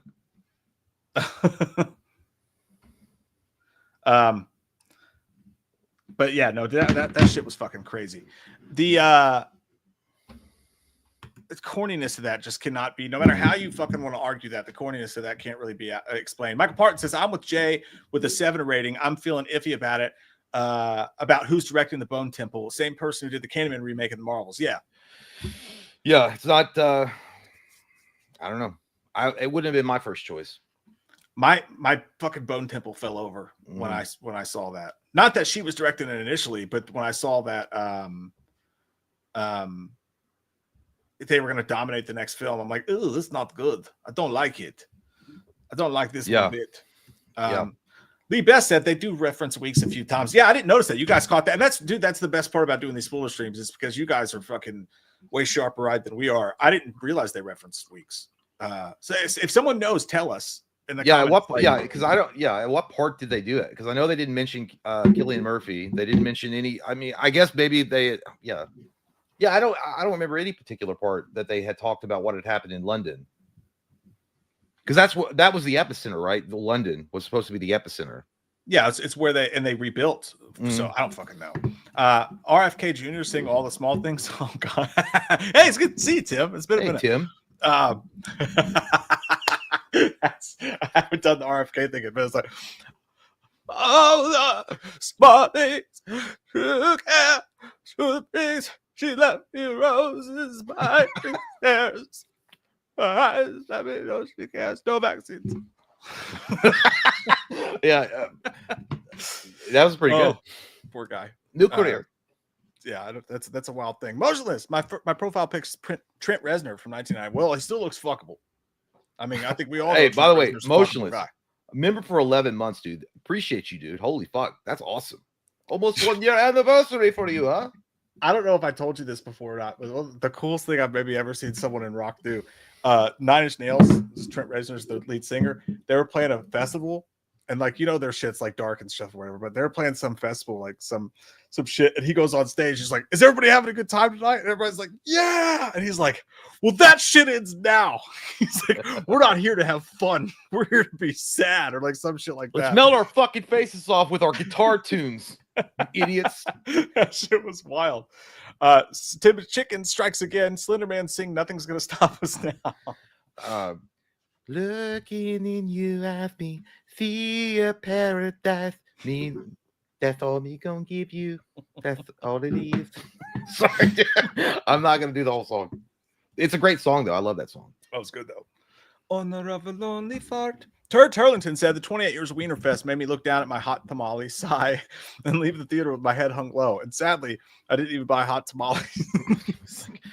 I took my wife to see this. What the fuck? It's like, turn away, honey. Did you look over at her? Be like, I was doing like this. I was like, and she was like acting like she wasn't looking, but I know that she was like 100%. You could not see it. Hey, you know they're not that big in real life, right? I was like, my 3 inches are great. Don't worry about that. Nerd or Die. Thanks, buddy. He says, "Hey, you sexy little butt plugs. Listening to you bros while I'm getting swole. Just like a typical Friday night, but this time it's my biceps swelling. Hell yeah, dude. Get in there. Get it done, son. So you can survive the apocalypse with the 28 years later and big dongs coming at you left and right. Yeah. I don't do. I really am just like, I know that we've had a conversation, like the dong conversation is wearing thin, but like, why was the alpha, like, I don't know. It's just so weird that, because you know that everybody was going to talk about it. Like Darth Diggler made sense. Like that whole, like, he was a porn star and like everybody wanted him to be in their films. But like, did all the alphas have huge cocks? Like, or what? Or is it just that one? Oh, no. There were several alphas with big old wieners. I was on Wiener Watch that night. Tornado Watch in the city. Big dongs. I have like fevered dreams about those big giant cocks just floating in the night. I don't know why. Dude, you know who I felt bad for was the regular zombies that had to run in like hordes behind it, because they had their little wieners out too, and they were like they were flip flopping. Yeah, they actually look like the David's Greek statues and shit, or like the statue of David. Like I was like, oh, that makes sense. Like those guys have normal like things going on down there, but these motherfuckers like running around the other ones with anacondas that swallow John Voight. You're like, holy shit, that's not like, that's strange. That would piss me off, dude. Like, especially if you're all proud of it. Like, honey, like my family's coming to theater tonight. I got my extra, like, I'm going to be in the film. Like, there I am right there. It's my little tiny thong. And then right next to that gigantic elephant trunk. But, I think you mentioned this earlier. All of them were prosthetics. Even the tiny ones. The main guy said it was a prosthetic. I don't know if the other ones like, I'm not gonna dispel the rumor. That's me. That's all. No, they said every single cock in the film was a prosthetic because of child labor laws, because they had kids on set. So all of them were, which I'd be like, all right. But I'd also, if I was one of those, like, could you give me a couple inches over here? Just a little bit. Just like a little. Yeah, you'd be in the costume department. Be like, I mean, a couple inches, the director's not going to care. Yeah. I mean, it's gonna be a nighttime shot anyway, right? Hey guys, look, Betty Cocker. Yeah, dude. It was weird, wow. And I guess it was meant to be the fact, like that, like they were regaining their societal, like at least a framework for society. So the big alphas are like now the Neanderthals, and they're going to be the ones that like have all the women. I don't know. I got what they were like. Obviously, they would have the biggest cocks, I suppose. Like that's how they decided he was the leader. Not only was he gigantor, he also had a gigantor cock. So you're like, he just did the Slender Man thing. He was like, look upon. So you see what we have packing down here. If we have your own foot long Subway sandwich, full of meat sandwich. Matt Roberts looking sexy as ever, like he's going to his favorite Garth Brooks concert. Says, I wrote in a while back for advice from Slenderman because I lost my job. Well, I just got an even better job. Things are looking up for your boy, Matt. Hey, hell man. yeah, Matt. Hell yeah, dude. Let's go. Good stuff. Ring dude. the bell. Happy for you. We gotta get a bell. We're getting a fucking bell. Or like a soundboard with like that little whatever, like that like horn sound effect that's happy. We could do the old Bud Light, like real man of genius. We could do that. We could do that men too. doing cool shit. Yeah. AG. How would Mark Wahlberg and Loomis survive 28 years later? Oh. Turkey burgers. I'd eat a lot of fucking turkey burgers. I'd get real strong. I'd find me some turkeys. I'd slaughter them like I did that Puerto Rican on the corner when I stole his 24-pack of Bud Light. I think it was Bud Light. I don't know. I drank it all though, and I still look good in my underwear. You know, I would just I'd go find me a little log cabin somewhere and very much retired, not bother anybody. That's what I do. Just don't bother. Don't shake the limbs. And hope Michael's out there chopping dongs off. I'd run up to Loomis's tent and be like, "Come on, Dr. Loomis, we gotta outrun the wind." Loomis actually probably would be like Ralph Fiennes in that. Like he'd be the weirdo that was like collecting skulls. He'd be like, "No, it's a Mori. It's a Mori. It's a dead language. You don't need to know what it means. It just means remembrance. You know what I mean? That's what it is. It means shut the fuck up and dead. It means I didn't know anybody was gonna come here and I had to explain it to some snot-nosed kid. That's what I thought. I was gonna be alone with my skull. Dude, everybody was jerking off to that line, by the way, on like Twitter, because people can't just be like, "Hey, that was a really good movie." They got to be like, "It changed my life, and there is no movie better." And I will go to the Temple of Houston, and we will rule. People like, dude, they were quoting that like "Mima Morientum, love." Oh God, I'm like, but to be fair, that scene was I did cry. That scene made me cry. Like it did. I cried. You didn't cry? I didn't cry at any part. But when he was talking to the kid about like remembering people and loving them and like honoring them even though they're dead and all that stuff, I was a little no, I was waiting. No, because I didn't trust. I mean, he was a great character, but I'll be honest, I was waiting on the shoe to drop. He was just a little bit too nice, and it was like a little bit too forthcoming, and he was a little bit too ready to help. And I was like, when's the finger coming out going into the butt? Like when he's distracted, when's that gonna happen? Now take off your pants, son. Yeah, I was like, take them off. Like I don't know. I was just waiting on something to happen. They did a good job of in the trailers and whatnot, because as soon as you saw Ralph Fiennes covered in iodine, you assumed he's definitely going to be a bad guy, and maybe he will turn into a bad guy. I don't know. But. Well, Ralph Fiennes is an amazing actor, and to be fair, like some of his best roles are usually bad guys. So it was interesting to see him as an actual good guy that wasn't like backstabbing somebody. Yeah, it is amazing though that like given her symptoms, if any of these people ever used WebMD a day of their life, they'd be like, oh, "Yeah, you're fucked." You know what I mean? I actually thought she had dementia or something. I didn't. Well, I honestly thought that she, like, to be fair, I thought that she had some type of the infection of like the zombie infection that somehow it hadn't like fully taken her over yet. Like she was able to, like, there was a balance going on between the infection and her being normal. Like she was one of those weird mutagen type of people. Yeah. Oh yeah, like in weeks. Yeah, that's what I thought. When the doctor saw, he's like, "Oh, she was very special." You might skip her too. That's what I thought was going to happen. Yeah. But that didn't turn out to be the case. Look at this morose motherfucker right here. I mean, sexy motherfucker right here. Cody Buchanan, thanks, buddy. He says the bridge was the best part of the movie. And Mike, I think the worst ending of a horror movie is probably Halloween Ends. Of a franchise, I understand. The movie ending itself was whatever, I think. But like, yeah, of a franchise, I get it. Yeah, imagine if like this was the last 28 days movie ever, and that's how it ended. I swear to God, like even after the ending, I was like, they're not gonna do a sequel. I was like, they're just gonna live have a weird like open-ended ending, and then that's gonna be it. You don't know if he joins the cult of the blonde Bombador Ninja Turtles that came up over the walls, or what. I don't know. I just thought they were gonna because honestly, I could see this being like a pathway for them doing like an HBO Max or something, like a TV show. Yeah, and dude, like a lot of people shit on the fact that the movie was supreme, and it hit its height when the Alpha was chasing them on the Rainbow Bridge. That was so badass. If that was the ending of the movie, man, oh my god. But like, yeah, I actually didn't really mind the storyline that much of him going out with his mom because it made sense. And I also, dude, I really was afraid going into this movie that they were going to focus way too much on this old timey witch community and their inner workings and shit like that, especially when he was back at the party. And again, the kid got pissed at him about that. He's like, he's lying. He's like, dude, your dad's just trying to jazz you up, man. Well, like I think he's a fucking joint killer. I know, but like, I think the kid was kind of like that. Like he was meant to be like, it's mean to say, but he was like a pussy. Like he didn't understand. Like this is how men like bullshit each other all the time. Like he didn't understand that part of it yet. Yeah, no, I agree. Like I think that the dad was actually being a pretty good dad at that point. Well, yeah, he just didn't understand that sometimes you got, other men blow smoke up other men's asses to make them feel good. That's what it is. I mean, that's a lesson. That's a life lesson right there. You got to be a wingman sometimes for your friends. Yeah. Or you guys ever see those like destined meetups or whatever on Reddit where some guy's like, hey, whoever that girl was at the merch tent, we locked eyes and I was too scared to like tell you how I felt, but if you're out there, I'd love to connect. And like all the comments are people like, dude, hey, this guy saved me and my baby from drowning in the ocean one time. Or some guy's like, hey, you remember that time you gave me $1 million to help me like get through school? Like, and dudes like backing each other up. His dad was just trying to make him feel good. I don't think he was a bad dad, dude. I think obviously it was wrong that he slept with that woman. And by the way, for him to go, well, it wasn't the fact that he just did it because he was drunk and it was a one-off. Like she was like eye fucking him when he was leaving the village. Yeah. So they'd already had like some kind of past like fling, or maybe more than once. Yeah.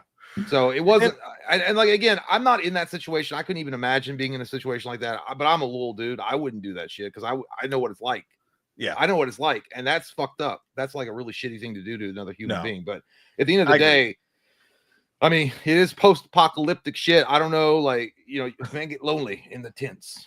That's what happened to Jake. That's what happened to old Jake.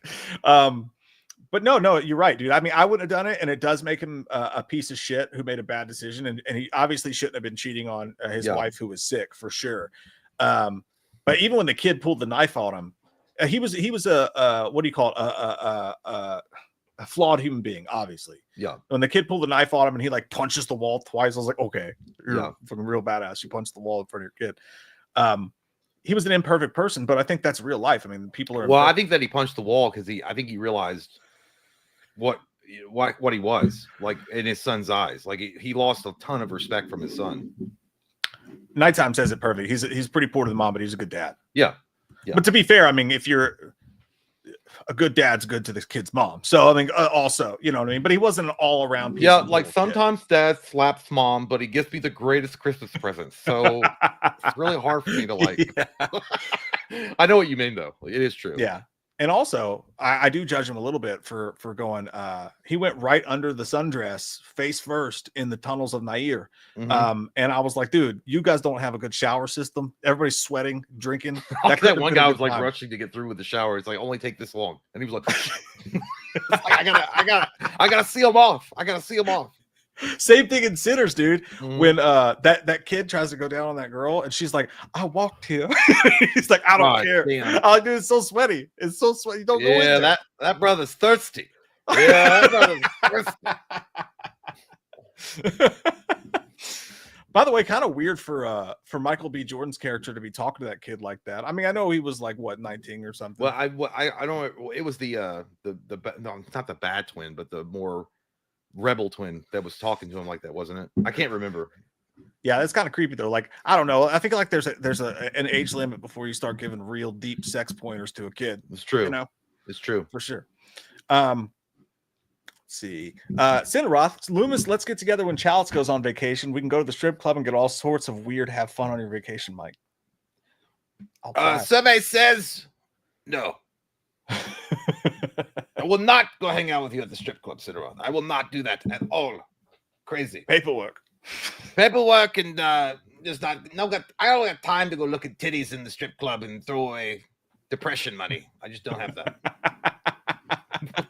Appreciate you. Oh, what are you gonna do? What are you gonna do the next 10 days or so? I know I've already decided I'm gonna watch John Wick. Well, I've already seen John Wick 1, so I'm gonna start from 2 and go and catch up on all the John Wicks. Oh, dude, you're gonna have a great time. I thought about like doing like some Patreon reviews for it because I've never but I've seen John Wick 2. The only 2 Patreon reviews will be 3 and 4, which is the only 2 I haven't seen.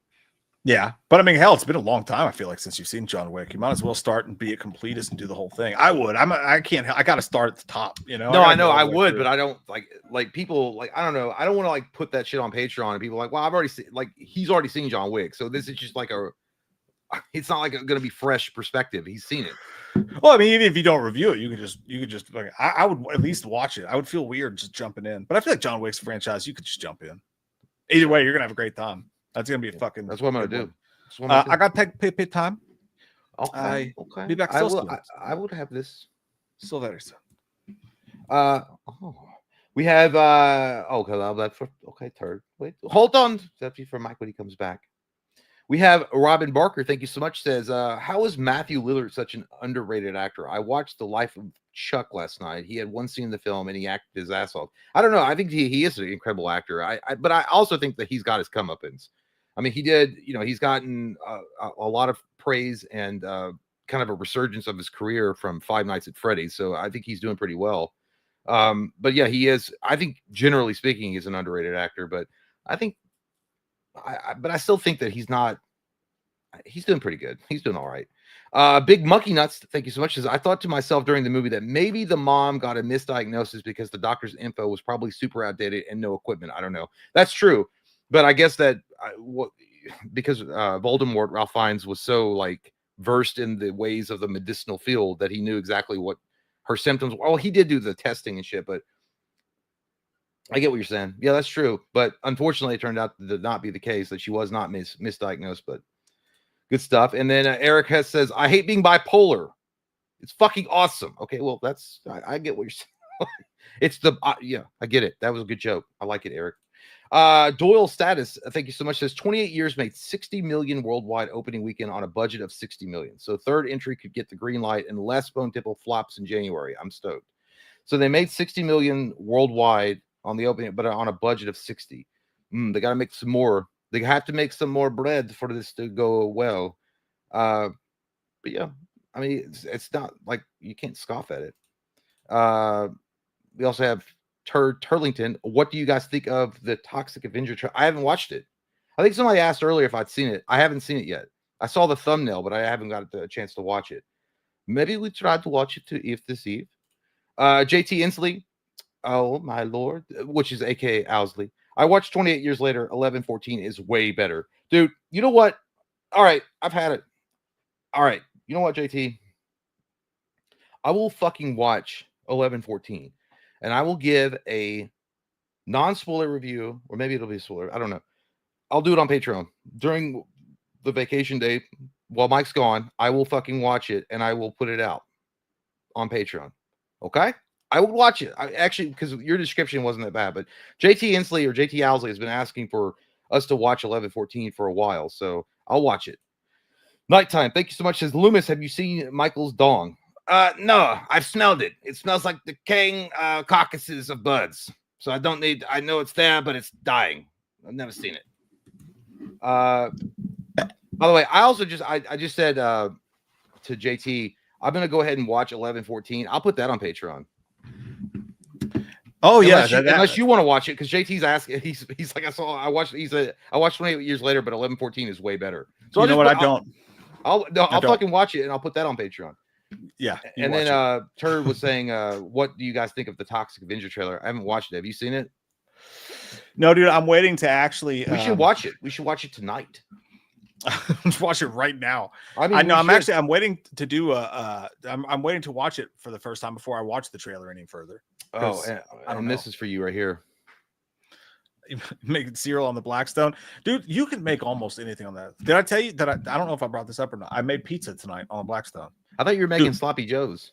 That was the other day. That was the other day I made sloppy joes. I literally cook breakfast and dinner on it every day now. But pizza is so easy, dude. Like you buy the pre-made pizza crust, right?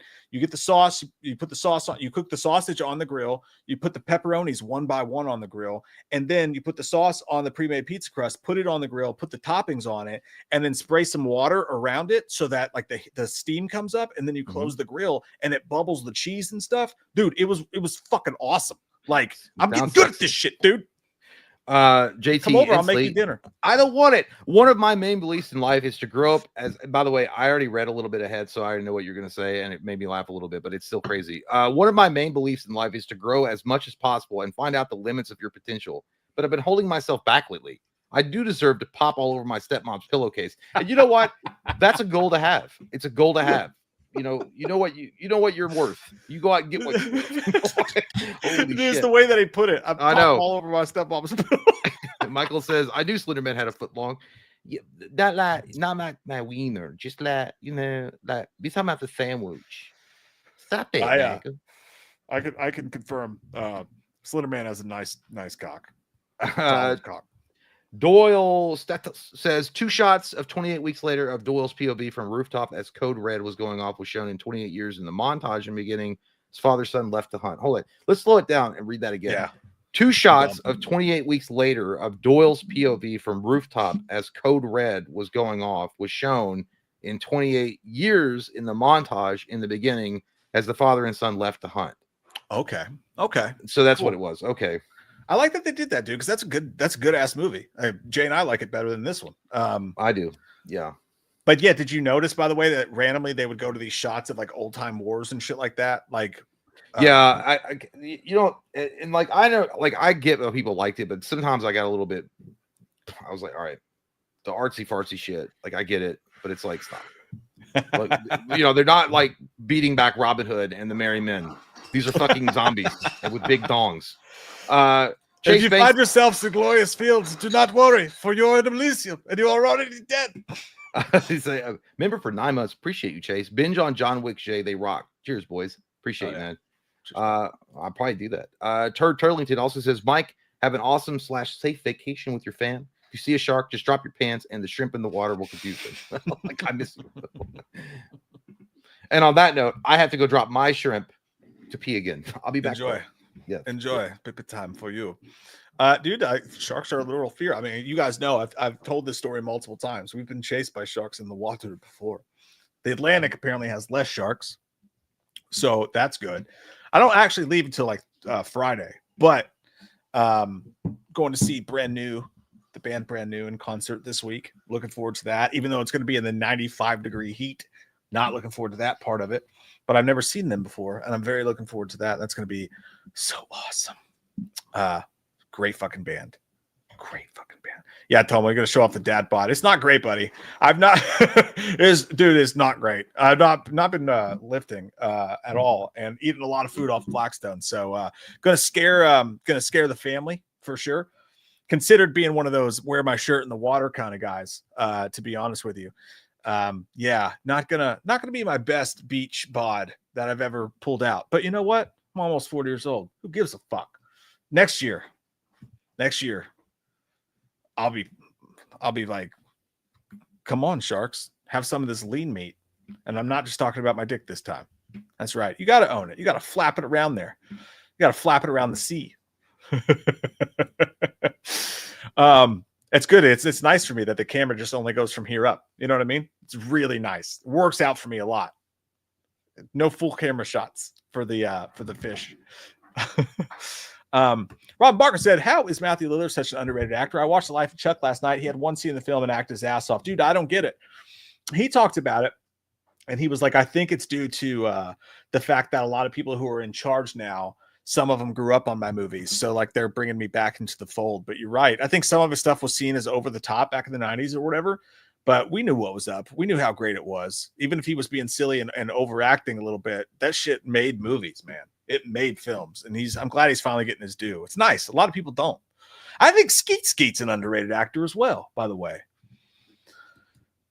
I do. Big Monkey Nutsack says, I thought to myself during the movie that maybe the mom got a misdiagnosis because the doctor's info was probably super outdated and no equipment. I don't know. I mean, it's possible, but it does make sense. You know what I mean? But you're right. I mean, that's another argument too. Like you just kill her right off that. What if you were wrong? I mean, there's got to be a chance that it wasn't that, but she did have lumps on the nodes, and a lot of stuff made sense. So, in either way, whether it was that or it was the dementia or something else, it wasn't going to end well for her at all. You can't be out in the woods like, "Where's my lawnmower?" You know, or calling your son dad. So. Yeah, either way, it probably was going to end poorly. Eric Hess, I hate being bipolar. It's fucking awesome. That's how you take a positive outlook at life. That's how it's done, Eric. Oh, shit. Doyle Status says 28 years made 60 million worldwide opening weekend on a budget of 60 million. So third entry could get the green light unless Bone Temple flops in January. I'm stoked too. Yeah, I thought it was like when they said, oh, if we get money for the third one, I thought, yeah, right, dude. We all know you're going to get money for the third one. But 60 mil is expensive for a horror movie. A horror movie costing $60 million is a very expensive horror movie. But as long as word of mouth and stuff goes well and it doesn't drop, the problem is that next week is F1 and the Freegan. The week after that is Jurassic Park. It's a stiff summer competition. And Jesus Christ, I just had a thought. Could you imagine if the zombie dongs were hard, what they look like? If they're growers, not showers, Jesus, they're like baseball bats at that point. They would look like electrical rods. I had to change shirts because apparently I dropped beer on my tit. And it was all over it was bad. That's too bad. I wish I was there. I would have sucked it off. Yes, it was bad. Sorry, guys. I would have done it. Eric has said, I hate being bipolar. It's awesome. He dropped that joke earlier. We just talked about that, turd, but appreciate you. Oh, am I late? I was late. Yeah, you're behind. So we were after turd. It was Austin. He says, this could be a whole video, but I'd really like to see Loomis and Chalice reenact the state of Georgia versus Denver Fitton Allen transcript. I don't know what the fuck you're talking about, man. I have to look that shit up. That sounds dangerous. I don't know what the fuck you just said, yo. Denver Fenton. I don't know what that is. But we also have Applejack Castro, member for 6 months. Appreciate you, dude. The heat wave was a bitch. Cheers. Thanks for everything. Your profile picture is exactly what the heat wave feels like right now. I think the heat wave is over. I think Wednesday, but that heat dome is crazy. It sucks. We're going to a fucking concert tomorrow on the lawn. That starts at like 7:30. It's going to be like 95 degrees on the fucking lawn. And I'm like, I hope they let us bring in some of those little fans with like some water on them or something. Yeah. It's going to be toasty. I would not do it. Toasty roasty. And then we also have AG. The doctor felt up the mom, then burned her alive. That's true. He did. Good call out. Dude, what if they pan back to like when he was like, now come with me, darling. And they go in the woods and he's like, and they're like, oh, he was a fucking bad guy. Mm-hmm. Or if he whispers in her ear, he's like, you actually just had a cold. That's fucked up. Yeah. It says Guardian says, fun fact, Mia Khalifa pre-ordered 28 years later after seeing the 28 Dong Later clip. She did. Oh, well. But she's no more for that. Like, she's really just got famous from her makeup tips. Did you not know? Duh. Everyone knows that. That's all I know her from. Benny G's, what show you going to, Mike? I'm seeing Dave Matthews tomorrow. I'm going to sweat to death. Too much. Hike up your skirt a little more. Brand new. The band Brand New. Never seen it in my whole life. Been one of my favorite bands. I know there's some controversy or whatever, but things have been atoned, and I'm looking forward to it. It's gonna be nice. Clinton says she's a jewelry maker. Yeah, that's what she said. Did you see that interview? The reason why I'm even talking about that is like there's a video of her going around. I think she was like explaining. They're like, "Who are you? Go ahead and say it for the camera." And she's like, "I'm a jewelry maker. I do this." It's like, no. We know who you is. with That'd be like me and you starting a live stream and be like, we're children's books writers. We write. Everybody knows us for our children's books. Obviously, number one Everybody bestseller. knows that. Everybody. Robot Burbat says part 2 should be 28 inches later, then the third should be 28 feet later. I mean, they were already rocking the shit. It was close to it. It was close to it. Honestly, they used to call them fire hose. Cocteau 9 after my favorite French playwright. Fuck, dude. I don't know what else to talk about. Jim Johnson in there. Jim Johnson was like a hero of the American Revolution. If you guys didn't know, not only did he have the largest cock on the battlefield, but he had the most enemy kills because of his cock. Right. They called him the slayer of mini dicks. That was my nickname in high school. I was trying to think if there's anything like newsworthy that I heard about. I mean, we already talked about the Superman changing their outlook on what they are expecting the box office to be and what they really realistically now expect. Hey, there's some good news right there for us. Jelly Beans made it through her surgery. Hey, all right, Chelly. Hey, doing the physical therapy now. Fuck yeah, Chelly. Ring the bell. Ring the goddamn bell. That's awesome news. Hey, congratulations, Fuck yeah. Shelly. Someone said rank zombie movies. Haven't we done that? So many. Yeah, we did do it. No, D, I'm not doing that. Like you all, like I can't do that. I'm not doing it. Well, I'm not. Yeah, but motionless. I'm not. We're not talking about like that shit. Hey, I'm not bringing any of that shit in. You don't want to go there with us tonight, my friend. Lintelman, shout out to Jelly Beans in the chat for show. We did. Cheers, Jelly. Not with that attitude. D says, "Hey, dude, listen. Again. I can't do the chug thing. I'd be ruined. I'd be ruined for the rest of the evening. Ruined. I'm gonna ruin today's whole day tomorrow." Oh, here we go. The state of Austin. Okay, this is what Austin says. The state of Georgia versus Denver Fenton Allen transcript is an actual transcription of the world's most hilarious confrontation between judge and defendant. Is that the one where he was like, where he had like a weird screen name on the screen, and he was like, "Are you buttfucker 3000?" And he was like, "No," because was that the one? Because there was a video forever ago where the guy showed up to court via Zoom, and like he said his roommate had changed it, like, but his name on the bottom of the screen was buttfucker 3000, and he was like in court, and the judge was like looking at it, and he's like, "Hey, are you buttfucker 3000?" He was like, "No, my roommate changed it, but I don't know how to change it back." It was really awkward as fuck. I literally just pulled up for me. Like I have it. It's a whole. I don't know. Do you want to go in blind and do it? I don't know. I don't know if you'll be able to read these letters here well enough. Oh, well, yeah. Okay, so do you want to be the court or Mr. Allen? Well, I would assume that Loomis would be the court. Okay, so Loomis is the court and Chalice will be Mr. Allen. Is that what we're doing?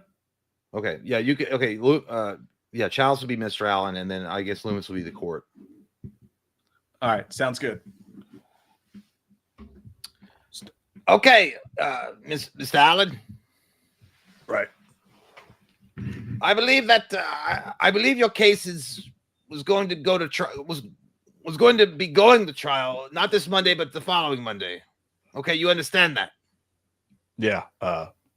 Okay, I'll tell you if you needed to tell me something. I'll let you come up here to the podium so you can speak into the microphone and I can hear you. Yes. The attorney here. I want to fire. I want to fire him. Uh-huh. And I don't feel like he's doing any. Who are you going to hire? I'm not going to hire nobody. I'm trying to get a different public defender. There isn't. You have a right to an attorney. This lawyer has. You don't have a right to a specific attorney. This lawyer has made sexual advances on me. Well, he's misrepresenting my case. He told me if I wanted to do a good job, I had to let him give me oral sex. He's had doctors at Central State Hospital he's had a doctors at Central State Hospital put a false diagnosis on me. Okay. I don't know. I know Mr. Wyatt pretty well, and I don't think he has the ability to make doctors at Central State do anything. You mind if I drink this while we're talking? Well, they did it, and he's not. He's the one that sent me down there. Well, they may have done it, but I don't think he has anything to do with it. All right. Well, he won't give me the discovery. There's things in discovery he's supposed to give me. He gave me the indictment, and he told me that was discovery. Okay. They're altering Okay. Documents that I've read. If you want the indictment, I'll make sure you get a copy of it. No, I'm saying I got the indictment. Uh-huh. He's not complying with discovery. Okay. I'm supposed to get the autopsy report, the coroner report, and pictures of your mom naked, the picture of the crime scene. Coroner report. Criminal background records. I want read that part, you idiot. What? Is this a murder? In the county jail? Okay. Yeah, I supposed to get criminal background records, investigational summaries. Mr. Wyatt, what discovery do you have? I've given him everything I have. You've given him everything you have. You give him, yes, sir. He's given you everything. This is a murder case. Huh? This is a murder case, and you're telling me the only thing on discovery is a 4-page indictment. I don't think he's saying that. I think he said he's giving you everything that he has. He ain't give me no autopsy report. Well, I mean, it may well be that he doesn't have that. I don't know. That's what I've been trying to get. He doesn't give me pictures of the crime scene. I've seen other people go to trial on murder charges. I see what you're supposed to get, and I'm not going to work with this attorney. Well, you know, it's not going to happen. You've got. I'm not going to trial with this attorney. Well, you've got two choices. One, you go to trial with him, or two, you can try the case yourself. Now, I definitely completely think that's. I got a right to have. Wait a minute. Listen to me. That would be the biggest mistake you've ever made in your life. So basically, you're sitting here telling me now you have you're going to find me guilty if I go to trial and try to defend myself. Well, you're probably right. That would be my guess if you try to defend yourself. You don't know anything about selecting a jury, do you? No. Do you know anything about cross-examining a witness? No. Do you know anything about criminal procedure? I don't know. I don't have to let. Do you know anything? This guy sucked my dick. Let me to get some legal representation. You know something? I'll be honest, Mr. Allen. I really don't believe that. I'm not concerned if you believe it or not. This guy wants to suck my dick. I'm supposed to have a right to get an attorney. Well, that's up to you. I hold myself in contempt if you try to pull me up here to the court with an attorney. That's fine. I mean, that's up to you. I told you your choices are. You can go to trial. I'm just telling you. Well, listen to me. I'll hold myself in contempt. Listen to me. Fuck you. Listen to me. Go fuck yourself. Are you all done? No, that was you. Oh, yeah. Okay, by the way, I don't want to get. I'll keep. But this is long, dude. Like, I could see the bar. I'm having a great time. It was fun, but I don't want to keep because people are just like, what the fuck is going on? What is this? I'm having a blast. I'm willing to keep going. I want to find out where this goes. It is interesting. I don't know what even is this shit? Like, what is this? What happened? Like, apparently the attorney was trying to suck his dick. Like, this. I gotta find. I don't. Everybody seems to be having a good time. I say we finish this thing. We're like halfway through. Okay. Like well, if you guys are cool with that, I just don't want the audience to be like, "Hey, this is stupid." Like, I'm gonna go watch like a makeup show or something on YouTube. we're almost halfway all right. through. So you say go fuck yourself. Okay. Go fuck yourself. I'm through here. Are you all done? I'm fighting you in contempt of court. I don't care. I know you don't. And I sentenced you to 20 days for that. And if you say anything else, I'm going to add 20 days for everything you say. Fuck you. 40 days. Fuck you again. 60. Go fuck yourself. Yeah. Your mama. 10 years. Suck my dick. You know something? This is going to be an interesting trial. Oh, yeah? Oh, yeah. You're not supposed to smile in court. You know that if you smile. I can smile anytime I want to. It's a violation. Now you're cussing and you're yelling at me. I have not cussed. Yeah, you did. I am yelling. You will go fuck yourself. Suck my dick. That's what I'm yelling. Suck my dick. You know something? You are absolutely the rudest person I think I've ever met. You reckon if I let you suck my dick that I could get a fair trial here? Oh, I don't think so. I got a big dick now. And if I pull it out, I don't think that's going to get you a fair trial unless you have I'm done. every one of the jurors do it. I don't think that mouth is big enough, sir. I got a big old donkey dick here. You know, I'm sure mine's not. What you admit? I've got a big old donkey dick for that ass. Good. I'm sure the women love it. I don't fuck girls. Oh no, I'm sorry. I fuck boys. Oh, I'm sorry. You prefer men. I fuck boys. You prefer men, right? I fuck white boys. You're white or black? White boys Oh, butt boys. with big butts. White.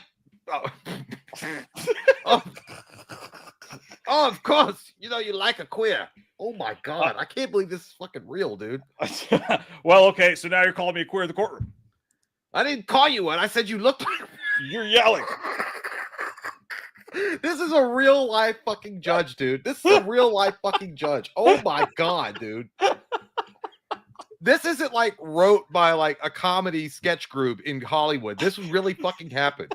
Oh my god. This is the funniest fucking thing I've ever read in my life. You said I didn't call you one. I said you look like one. Do you understand the English language? Wait, you're yelling. You're laughing. Do you understand the English language? This is a kangaroo court, sir. Do you know what? No, we're not in Australia. I mean, if you want to suck my dick, you can do it anytime now. We can Oh, get this court ordered. you're so smart. Do we have a court order this? You're so funny. You're so cute. Can we get a court order to get my dick sucked, sir? You're so cute. I know all the inmates just love you to death. Oh, yeah. Oh, I bet. All the white butt boys love me to death, too. Okay, well, I bet they do, and I bet all the rest of them do too. You ain't supposed to smile in court. I'll bet everybody enjoys sucking your cock. You ain't supposed to be smiling in court. That's a violation. I can smile any time I doggone want to. Well, now you're yelling at me again. I am. I'm yelling. You're getting mad. Can you hear me? You're shaking. I'm yelling at you. Well, reckon you can suck my dick? Yelling? Can you take a break? Yelling? Can you take a break? I'm yelling at you. Can you take a break? Yelling. Can I get my dick sucked? Can you hear me? Yelling. Can I get my dick sucked? Yelling. Are you ready to suck now? Have you got it all out? You will, but you want me to fuck you in the butt, then, right? No, that's what you were supposed to say. By the way, somebody was like, definitely not monetized anymore. Yeah, and then somebody else was like, you dropped 40 viewers. Yeah, I guess so. D-Land said a few good men too. Yeah, this is the Tom Cruise, Jack Nicholson scene that was cut. They didn't put this one in. Oh, all right. So you will, but you want me to fuck you in the butt then, right? Oh my goodness, you've got plenty of that over in the jail. I can see it in you when I come in this courtroom. Okay, that's fire. You're going to be here on. Let me tell you how this is going to work. You're going to be. You ain't gonna tell me shit. Listen. Suck my dick. Shut up and listen to me. Suck my dick, you fuckman. Listen. Suck my dick. You will be here in court on Monday. You'll be here sucking my dick. You will listen to me now. Go fuck yourself. Okay, I'm going to tell you how this is going to work. You're either going to listen to me or you're not. I don't care. I'm through. Can I leave the courtroom? No, you got to stay here. No, I'm not talking to that bastard. We are going to have the trial Monday week. No, the fuck we are. I ain't going to trial with this lawyer present. Listen, if you do not. Suck my dick, you stinking ass cracker. If you act like this, I will send you out the courtroom. Old bitch ass cracker. And leave you at the courtroom during the trial. Horse ass cracker. Do you understand that? Horse ass, dick sucking ass. Do you understand that? Big butt. Do you understand that? Fuckman ass Do you cracker. understand that? Do you understand that? Getting mad, ain't you? Stupid. Or red faced. Listen. Now you're calling me stupid? Listen. Yes, I am. This is kangaroo court. You know what? You have a constitutional right to be a dumbass. Why don't you jump up on that stand You have a constitutional right to be a dumbass. and jump around like a fucking kangaroo, you dumb bastard? If you Suck my dick. I ain't if you listening to nothing you say. if you come in here Monday week, How about this? I'll kill your whole family. When I get in this trial, I will murder your whole fucking family. I'll cut up your children into pieces. I'll knock the brains out with a fucking hammer and feed them to you. Are you taking this down? Yes, sir. Okay, I'm going to refer to you to the district attorney's office. I don't give a fuck who you're referring me to. I'm just telling you. I thought you were referring to my motherfucking dick, fuckman. Aggravated assault, terroristic threats, and we'll just add to it. I don't give a fuck. I will murder you, your whole family, your kids. I'm not supposed to be in jail. I was framed. That motherfucker asked me to eat his ass for a bag of coffee. Well, you know. Yeah, and now you're telling me I gotta go up on trial with this fuckman over here. You obviously. He's probably a pedophile. You obviously fixated on butts and dicks. Huh? I'm fixated on your mouth. No, you're fixated on butts and dicks. You got a nasty mouth, sir. Oh, I have an awful mouth. You got a big old fat mouth. I do. You gotta have a big old mouth to get this dick in it. I sure do. You gotta have. All right. I'm proud of it. I'll make sure next time I come to court, I'll put it out and jack on you. Okay, why don't you do that right now? I jack on white boys. Why don't you do it right now? I just like I jack on. Do it now. I can't do it now. Do it now. I can't got. But I don't care. Take off the cuffs. How many hands do you have to do it? I take off the cuffs. Come on, no, jack off. It's kangaroo court. Come on, jack off.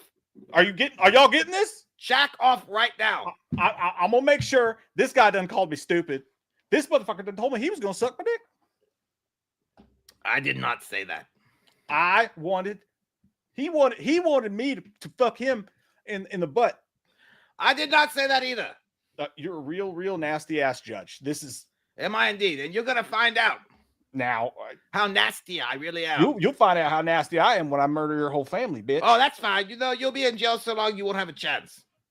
The babies will be going, Daddy, help me. I'm just gonna knock the brains out with a fucking hammer. Okay, well, you know, if I had any kids, you'd probably be able to do that. But since I don't have any, it doesn't really. Well, then I'll get your nieces, your nephews, your sisters. It doesn't really matter. I don't have any of those either. God damn, it's lonely. Don't have any of those either. Aunts. How can I have grandkids if I don't have any kids? Brothers, maybe some sisters. Stupid. You know, you're just complete. You have no idea how the English language. If you're gonna suck my dick, sir, I don't want to be here. Okay, I've enjoyed this. I hope you have. I know everybody else in the courtroom has enjoyed it, but you can go now. And all right, well, if on Monday week this happens again, you will not stay in my courtroom. Suck my dick, sir. Okay. As he was I'll be subpoenaing y'all's ass in the courtroom. So the defendant was escorted out of the courtroom. Hold on, was that? We'll go up. The defendant was escorted out of the courtroom, and these proceedings was concluded at 2:19 p.m. on Friday, June 17th. This is fucking real, guys. This whole thing was a real conversation that happened in a real life courtroom in 2016 between a judge and I guess somebody that was like accused of some bad shit that wanted to fuck butts. Holy shit. Iron Wolf says no way that's real. Dude, it sound like that shit sound like it was wrote by Quentin Tarantino or some shit. Like I'm not kidding. Like it just sounds like one of those off like scenes or something in a Quentin Tarantino movie. No, for anyone wondered, that's fucking real. For anybody who just stumbled into that, someone asked us to read this, and we did. And this is an actual like in the state of Georgia court document that we just read. We didn't know what it said before we read it, and we were just going off the cuff. That was. So a real life dude walked in and stood before Judge Wapner or whoever the fuck, and like literally told him to suck his dick multiple times, and then said he likes to fuck white boys' butts, and that he all about that ass. And then the judge was sparring back and forth with it, like they were in like fucking Gladiator in the arena. And like at no point did the judge stop and be like, "Hey, just get this motherfucker out of here." It's like, no, I'm gonna go round for round with you, and just see how dirty you get. Like that's crazy. That might be my favorite thing that's ever Austin says you're welcome. Hey, Austin. Hey, appreciate you, Austin. That is how that's good, not been made into that's not made it into a scene of a movie ever. That's fucking insane, dude. Bro, that was the most entertaining thing I've ever read in my life. And look, the guy in the courtroom's obviously a piece of shit because he was talking about killing his kids and stuff. Yeah. But I kind of like the judge though. Yeah, the judge like gave it back. You want to suck like, you think that telling me you want to fuck me in the asshole is gonna like throw me for a loop? You Nolan Ryan? You gonna throw a curveball? I'll bat it back, bitch. Dude, I love that shit. He said, how would you do it? How many hands do you need? You want me to take the cuffs off? Yeah, Tomo says to be a fly on the wall. Dude, you imagine if you were one of those, like, you know, like there's some people that go to court proceedings all the time. Like they just go there, like either they're bored, retired, or whatever. They just like to, you know, hang out and they just go to the court proceedings. I mean, they're usually weird. But imagine if you went to just what you thought was a general regular hearing, and then you heard all this butt fuckery sorcery, and you'd be like, what the, like, what did I, like, it's like, dude, that was like a scene out of like the TV show HBO Oz. Dude, I'd be like, jury duty is fucking awesome. I want it every year. Dude, that would be if that was guaranteed every time, people would be lining up out the door to be on jury duty. They'd be volunteering.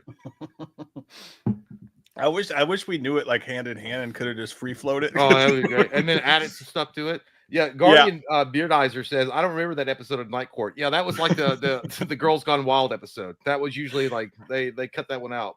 Hey, listen, next Patreon stream, somebody remind us. I will take that and I'll feed it to ChatGPT and I'll ask for a sequel. I'll let ChatGPT write us a sequel and we'll read the sequel. Dude, man, we gotta start watching. You know what? We should start like watching court proceedings, like going on like YouTube and finding like the craziest courtroom scenes and just like reacting to them. That'd be fucking fun, dude. There's some crazy shit in those things, man. Someone said, take it or leave it. Says, hey, I walked into butt fuckery sorcery. What I'd miss? A whole bunch of shit. Go back a little bit. A lot, dude. A lot. I feel bad for anybody who clicked in the middle of that, and they just see me going, I'm gonna kill you, I'm gonna bust your children's brains out. Hey, he's just having a bad day. Instead of 28 years later, it's 28 tears later. That guy's having a bad day. But here's they the walked thing, in, they're like, damn, Jake, I didn't know you like to get wet. Here's the thing, at the end of the day, someone's like, hey, you lost 40 viewers, but we gained some back because they stuck around for the show. They're like, I don't know what the fuck is going on. I don't feel like people left, did they? Did people leave? We lost. I mean, it did drop a little bit, but then when we were like, when it was starting to heat up, when that story was getting juicy and the butt fuck was coming out the wall, and people were really like, what the, like, people like might have clicked and be like, hey, it's a live show, I might check it out, and they're like, is this real? Like, is this their court case? And they stayed around for the show. That was, hey, thank you, Austin. I had a great time doing that. I felt like Anthony Hopkins on the set of Silence of the Lambs. I felt like I freed my actor's flag. That's the thing about it. Like, I actually like doing the recreations, like, you know, like reading scripts and stuff. Like, I think we had talked about doing that. We were going to do at one point, we were going to do the entire read of Rob Zombie's Halloween. It was going to be Mike, me, Katie, and April. And we were just going to do the entire read. But we just never wound up doing that. But that's fun, dude. I like, well, it actually would be cooler to do scripts that never made it and just read those as the characters that were supposed to be in the movie. Or like, obviously if it's Loomis, we can do the Donald Pleasance, but if it's a new character, we can make a new voice for it or whatever. I would love to do that. I think those are fun. That was great. I'm gonna clip that and I'm just gonna put it online with no context. Let people make their own decision. And take the script out of it and just have me and you talk to each other that way. I hope we don't get in trouble for saying some of those things on YouTube. Well, I mean, like, I don't know who said it earlier. They're like, well, monetization is gone 100%. Like, that's just gone. You'd be surprised, man. As long as you don't say it in the first 10 minutes, you're usually pretty good. Well, I mean, it was pretty rough. Like, that was some rough going. We were in I was having a good time until I had to read lines like, I'm gonna bash your kids. I was like, whoa, shit, that just it's like you know, threatening rape on a judge, no problem. You got to cross the line at some point. You're like, hey, I can't do that. It's like, for God's sakes, he'll read anything you put on that teleprompter. When will you people learn? Random question: do you guys like Morgan Wallen's music? I don't know who that is. Nah, it's not my thing. I don't know who that is. He's a country guy. He's a country guy. I've listened to a couple songs. It's not my thing. I don't like a lot of country. I like Luke Combs. I like Luke Combs a lot. Tomo says this is notarized in everything. It's fine. True crime covers worse. That's true.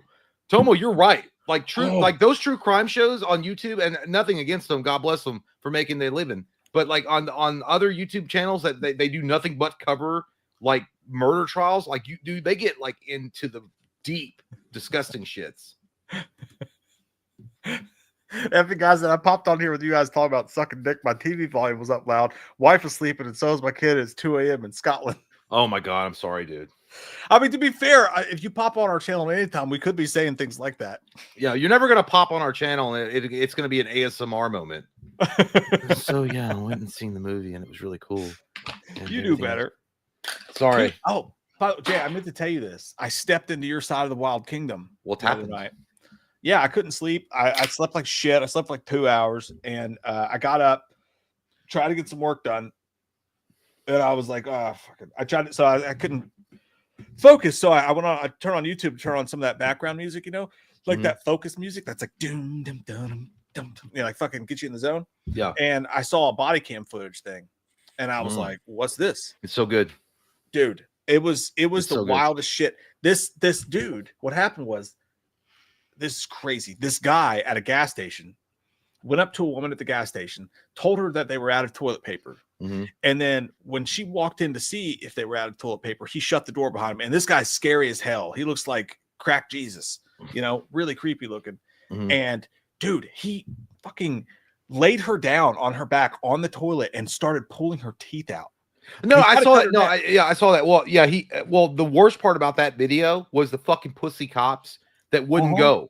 And then the sergeant came in. He's like, "What are y'all doing?" He's like, "What are y'all waiting around for? Jesus Christ, for your dicks to grow? Get in there!" Like the guy was assaulting her in the bathroom. The cops were like, "I don't know, man. This hallway's pretty narrow."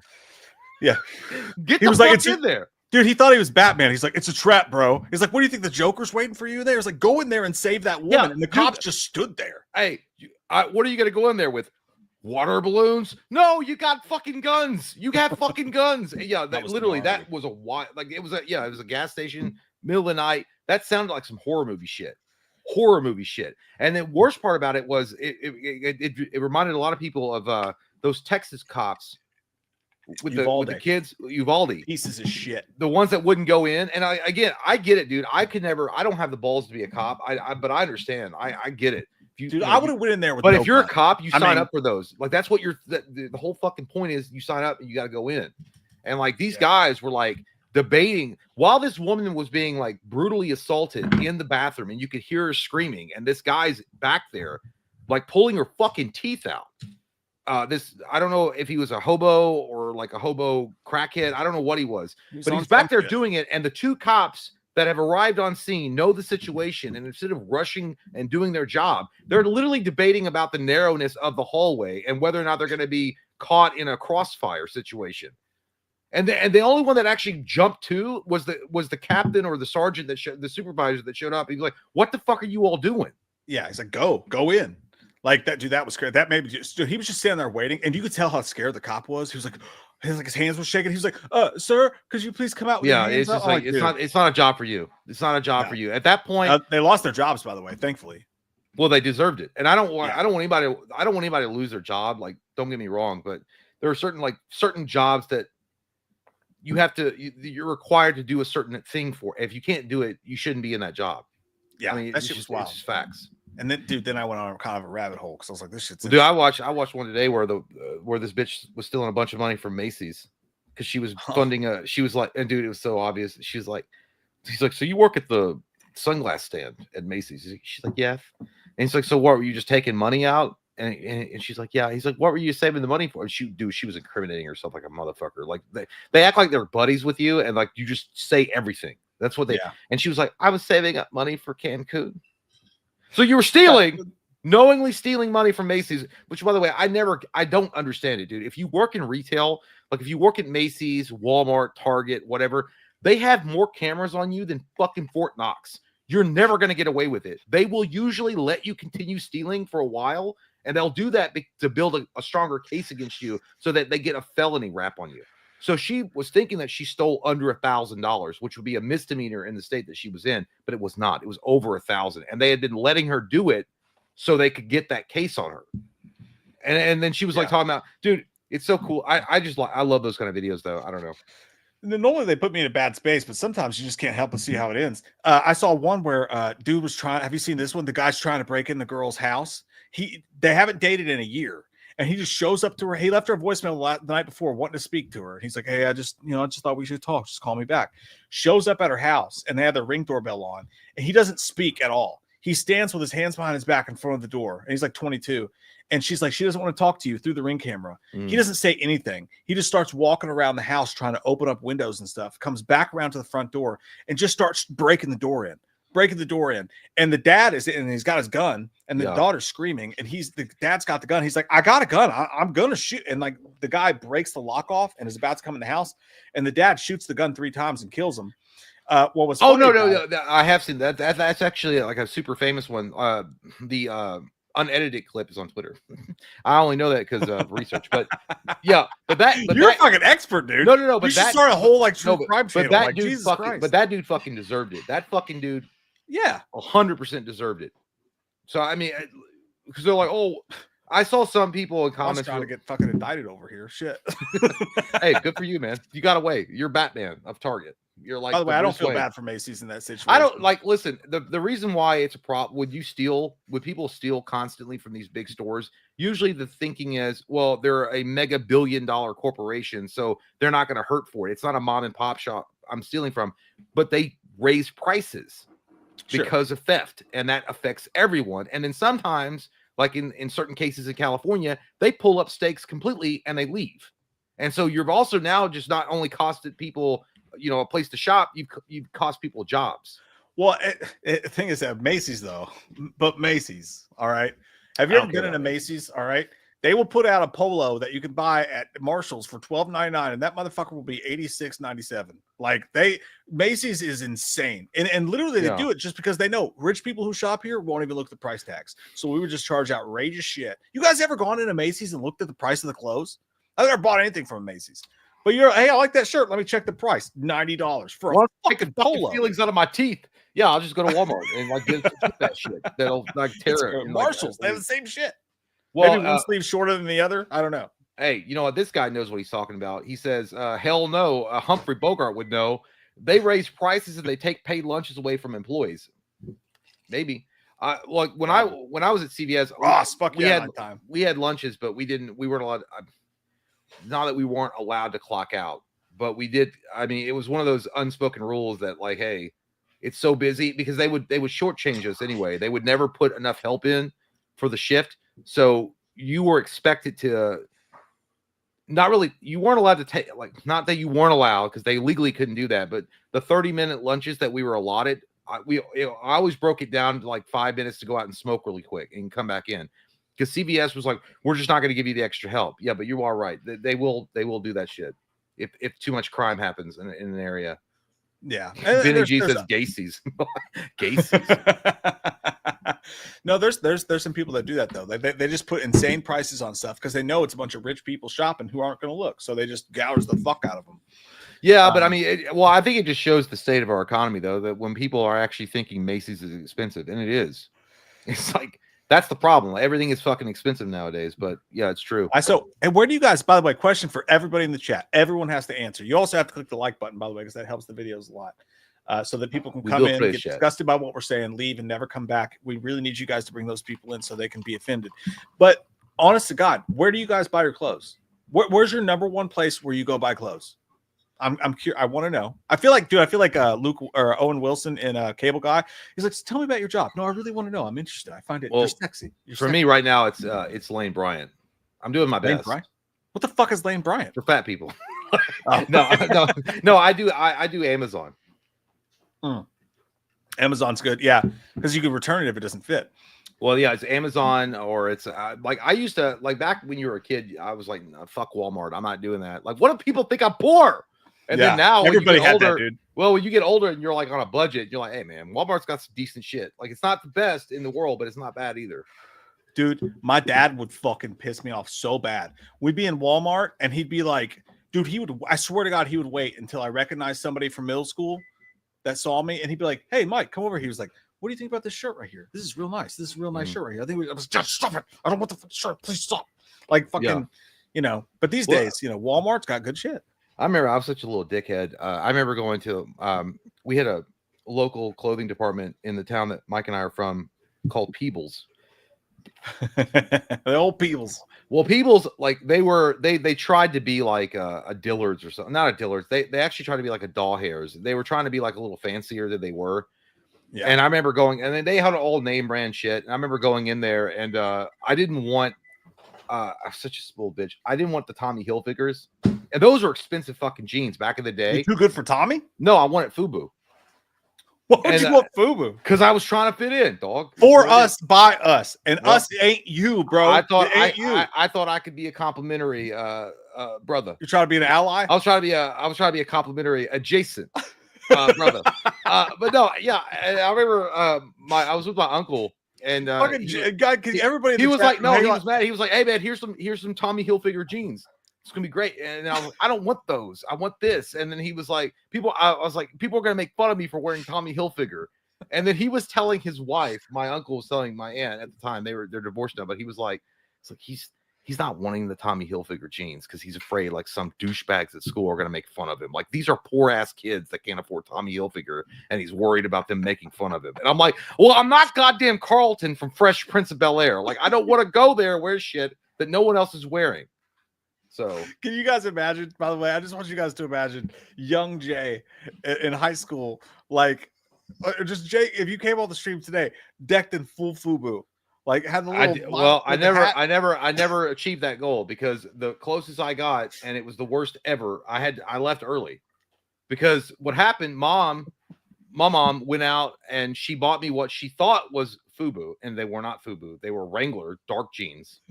No, they weren't. They were Lee's. They were Lee's, but they were like really dark jeans, and she thought that's what FUBU was. Like they were just really dark jeans. Well, I mean, she's not. Well, no, she wasn't wrong, but they were not flared out. They were not saggy or baggy. They were just like regular. Like, hey boys, I got some Lee's. Like you have to wear like cowboy boots with them. And she's like, now I got those for you, honey, and they were $35. And you're gonna wear those, and you're gonna go to school. And I went to school with those on. And it was the worst because I knew as soon as I put them on, I was like, these are wrong. These are not right. These aren't right. Your inner white boy was like, stop. They're not going over my shoes the right way. I knew they were wrong. Like, and then I went to school and I was in class and this kid named Jonathan, he was a friend, well, kind of a friend of mine. It's a black dude. He was like, JT, he's like, what the fuck you got on? And I'm like, what? Like I was just sitting there. I was like, what do you mean? He's like, what the fuck you got on? He like was pointing it, and then he like brought all of his friends over to point at my jeans, and like we're all making fun of me. So I was like, I don't know. I was like, my mom picked them out. He's like, what the and then they were all laughing and shit. He's like, got that country boy shit, like all that stuff. So what I wound up doing was I went to the payphone and I they used to call you JT Money because like you would just that was in the vending machines. That was in high school because for this guy named Fernando would come up to me and ask me for $1, and I would just give it to him because he was a big guy. And you know what? I was like, hey, it's better to have friends in low places when you need them. So I already had the fucking like mentality. I could have maybe survived prison a little bit. The guy would be like, JT Money, give me $1 for some. He's like, JT Money. All right. Like, hey, he's like, give me $1. And I'm like, all right. And he's like, JT Money. And then he would go tell his friends, and then they would come at like lunch or something. I'd probably give out like $6 a day. So I was rolling like fucking Barron Trump, but I survived. Dude, that's just fucking hilarious. No, because what I was doing was I was buying favors. Even back then, I knew it was like, hey, if anybody ever fucks with me, I got these people like that's JT Money. Get it, don't play no shit. AG said, was Jay secretly getting bullied? No, I was paying him off so I didn't get bullied. What are you talking about? That's what I'm talking about. Like, hey, the high school that Mike and I went to, like, that was definitely like it was economically challenged in a lot of ways. It did about $30. About $30. Yeah, dude, every day. Dude, I was broke as fuck. So I would like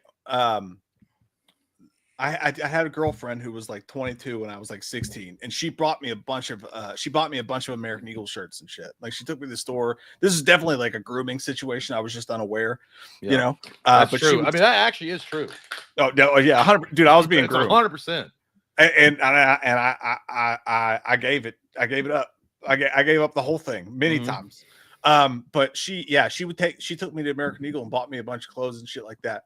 But I was really, my thing was, dude, my confusion was we didn't have much money or whatever, but like I was obsessed with basketball in high school. Like I was obsessed with it. I thought I was going to be in the NBA. You know, I thought I was going to be white chocolate Jason Williams. So yeah, he was the only hero that we had. Yeah, he's all we had. It was the only hope.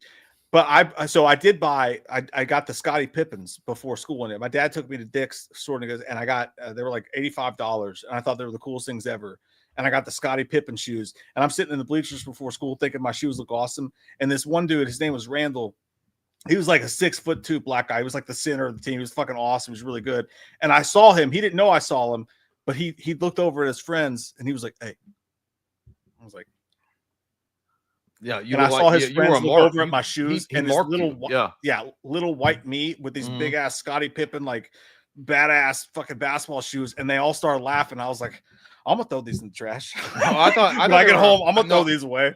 No, I thought it was like one of those like remember that Joe Pesci movie, The Super, when he like he was gonna go play basketball and he jumps out and he's got like the obvious like rich people shit on. He's got the jersey that probably costs like $90, and he's got like the best tennis shoes, and he's got the socks pulled all the way up to the calf muscle. And he was like, "How do I look?" And then that one guy's like, "You look like this. Hey, look at me. I got shit that nobody in this neighborhood can afford. So come and rob me." That's what it was. Yeah, dude. And when Jinkos were real popular, that was a big thing in our age. Jinkos, and there was a Gadzooks in the mall. We couldn't afford to buy the Jinkos. The Jinkos were like $97, right? They were expensive. Like, yeah. But I did get my mom to take me to Gadzooks once, and I got the only thing we could afford was a pair of corduroy shorts that weren't even like baggy or cool. They were just short corduroy shorts, and they were a brand called On the Brink. It was called OTB. And I wore these short fucking corduroy shorts to school in high school. And everybody's like, what the fuck are you wearing? Corduroy. And I'm talking khaki corduroy. Yeah, but like corduroys was the shit though. Like that's what all the skaters wore and shit back in the day. Yeah, but dude, but they were like cool baggy pants. These were like short ass Jordache, like fucking shorts. Oh yeah, you had the and I wore them. And when people would make fun of me, I'd be like, dude, what are you talking about? OTB? Jinko owns that company. It's basically Jinko. It's the same thing. And people are like, no, dude, it's not. Yeah, it was really funny. I had a pair of Jinkos, and I was like, I don't even own a fucking skateboard, let alone skate shoes. But I have a pair of Jinkos, and I wore them proudly. And so Church says the bread is older than wine, dude. By the way, hey, you guys can like. There's a lot of Joe Pesci films that are like fucking amazing. Obviously, he's an amazing actor, but people always sleep on the Super. Like they always talk about like his comedic genius in My Cousin Vinny, which is a master class in comedy with Joe Pesci leading the way. But the Super, dude, that is such an underrated fucking movie. It's so underrated. It's like because I'm walking like I'm talking, kid, and then he hears a gunshot and he jumps into a fucking pile of trash. He's like, "You walking funny, man? You shit your pants." Like, dude, it's so fucking good. So I keep seeing telling other people talk about Trip Pants. I don't remember Trip Pants. Kate, do you remember Trip Pants? Do you remember Trip Pants? Trip Pants? Trip? You don't remember those? No. I don't either. I don't remember. Do you remember them? I don't never heard of them. I've seen several people mention. I didn't know that was what I used to like. My main go-to was Jinko because I only had one pair, but it was Jinko. It was Union Bay, and I think it was like Levi Strauss was all I wore. Yeah. The painter's jeans were a big thing when you had the little hook for your hammer, like you were gonna go work on the. It's like I don't know why kids wore that shit. I was like, you guys aren't going to vocation school, you dumb fucks. I've seen a bunch of people mention. Oh yeah, Lee Pipes. Too. I had a pair of those. No, I don't remember Lee Pipes. They had piping on them. They did. They had like a design. Yeah. In the end, though, Azteco, you're right. When I found my way, Jason, I was talking to my wife. When I found my way and I realized how I wanted to dress, it was because we found the Blink-182 documentary. They called them the Urethra Chronicles, and we liked Blink-182. We liked the band, but we found this DVD of them and how they were dressed. And they had, you guys remember Dickies shorts? They would wear Dickies, and you'd sag them real low with Dickies, and then you have your skate shirts, and you'd have like a Hurley shirt on. And we watched that document. Me, Jay, and Cody all watched those documentary in your all's basement, and we laughed. They were flicking boogers at each other. They were acting like assholes, and we were like, "Oh my god, it's like us! Like that is literally how we 100%. Act."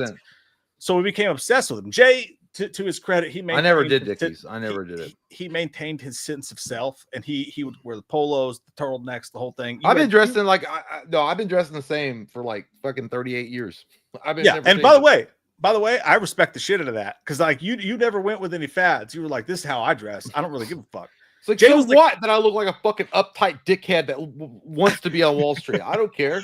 No, dude, you were like Mike in SLC Punk, who he dressed nerdy or whatever, not nerdy. But he wore like polos and shit, and they're like, that guy is the most hardcore punk of all of them. And he like went out and busted one. That was Jay. And the rest of us were trying to like fit in or whatever. But I'll never forget, dude, the first day I went back to school, it was like sophomore year. And I wore my like Hurley t-shirt and I had my Dickies on and I was dressed like Blink-182. I dressed that way till I was like 27. But like this girl comes up to me and her name was Marissa.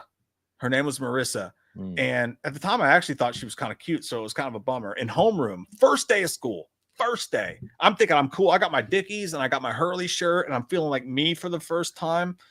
And you know, I did grow up on the beach. Like I did grow up around that shit. So that was really like my thing. So it wasn't totally fake. We did try to skate, but she comes up to me and she goes, "So you're wearing a Hurley shirt?" I was like, "Yeah." And this in front of everybody. She like leaned over my desk. Oh yeah, I remember this story. Yeah. Yeah, dude. She's like, "So you're wearing a Hurley shirt?" She's like, "So you skate?" And I'm like, I skateboard a little. And she's like, "So you're a poser?" And I was on my first day. Yeah, you didn't say poser back then. Poser was a big fucking no. No, she put this in my face. She said, "So you're posing?" And dude, I was on my first day of school high because you know you went to school your first day of school and you're like, I'm not taking shit from fucking nobody this year. You know what I mean? I'm going in and I'm gonna stake my claim. And so I went in there and she said that to me, and I got back in her face and I said, "No, I just like the damn shirt." And then she immediately, dude, it turned away because she went, "Okay, I'm gonna pay someone to kick your ass today." And I was like, "God damn it." And sure enough, dude, she started going around to all the biggest, scariest people in school and paying them dollar bills from her pocket to beat my ass. I was funding her. I was like, I didn't know I was dealing with Kingpin's wife. I had a fucking 6'2" Grateful Dead loving motherfucker come up to me and go, "Hey, dude, are you Mike?" And I was like, "Yeah." And he was like, "That girl over there just gave me $10 to beat the shit out of you." And I was like, "Okay." And he was like, "But I'm not going to. Just tell her I did." I went, "Okay." And he left. And that was the end of it. But I got lucky. I got real lucky. Shit, dude, like as far as fights go, I don't think I ever had any. Like, I had one potential fight that could have happened in middle school. Because fucking, I remember his last name. His last name was Strange, and he wasn't a doctor. He was dumb as fuck. He looked like the kind of guy that his mom wished that she'd swallowed. He was a dickhead, fucking asshole. And we were playing jump rope, and he took the fucking jump rope, and I had the other end of it, and he did that shit on purpose to fucking smack it in my face. It hit it, and then I got in his face, and I was like, when I got into his face, and our chest touched, and our wieners were almost touched, and I was like, when I got up to that point, I was like, I don't know what to do, so I'm just gonna yell at him, and then get in his face, and like get wild eyed like that, like I didn't know what to do. I didn't even push him, and then our lesbian gym teacher was like, "Hey, boy, stop," because by the way, all the teachers back then all the chicks that are coming out now that are teachers in school. No, not in our day. What the fuck? Not when the hell did that happen? Nope. All the other chicks, the chicks back in when we were growing up, she was like, "What are you? Go to the locker room." And I was like, I'd never been in the locker room before because I did my duty and left. I didn't need to fucking sweat that hard.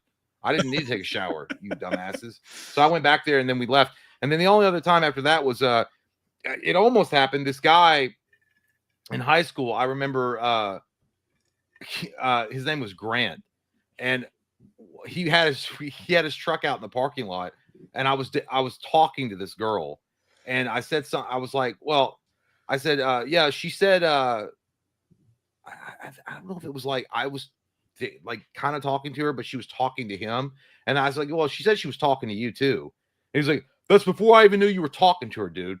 Calm down. I'm like, all right, well, I was just telling you, like, I'm not like trying to fight about it. and then my ex slut was her ex boyfriend was like, he's like, JT, what kind of gay name is that? What a queer. I'll beat his ass if I see him. It never happened.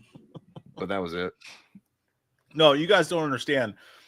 Jay has to get the most respect for this because Jay 110% from day one is probably the only person I know in my entire life who, regardless of the situation, whether it's high school or like whatever, or like cool people, whatever, Jay was never not him fucking self. I don't think he knows how not to be, but like even in the worst situations to be yourself, Jay was just his fucking self. He'd be like, no, I don't want to fight. That sounds like shit. Well, other people be like, I'll fucking beat your ass, dude. Jay like, hey man, I really don't want to fight you. Like, yeah, that like sounds like it would suck because that's gonna hurt. Like you both are gonna be like hurting after it. I don't want that. And then while it says, Jay, didn't you fight Mike after karaoke one night? Yeah, we did. Well, But that was what that large fight was essentially like Mike picking me up and putting me on the concrete, and then because we got like into a wrestle hug, and then that was it.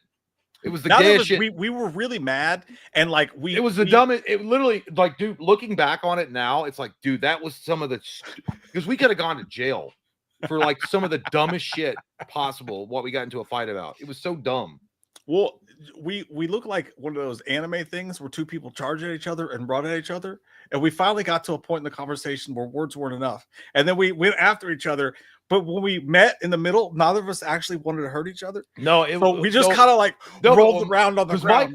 Mike picked me up and like he put me on the concrete, and then I was like, well, I'm done. I don't want to fight now.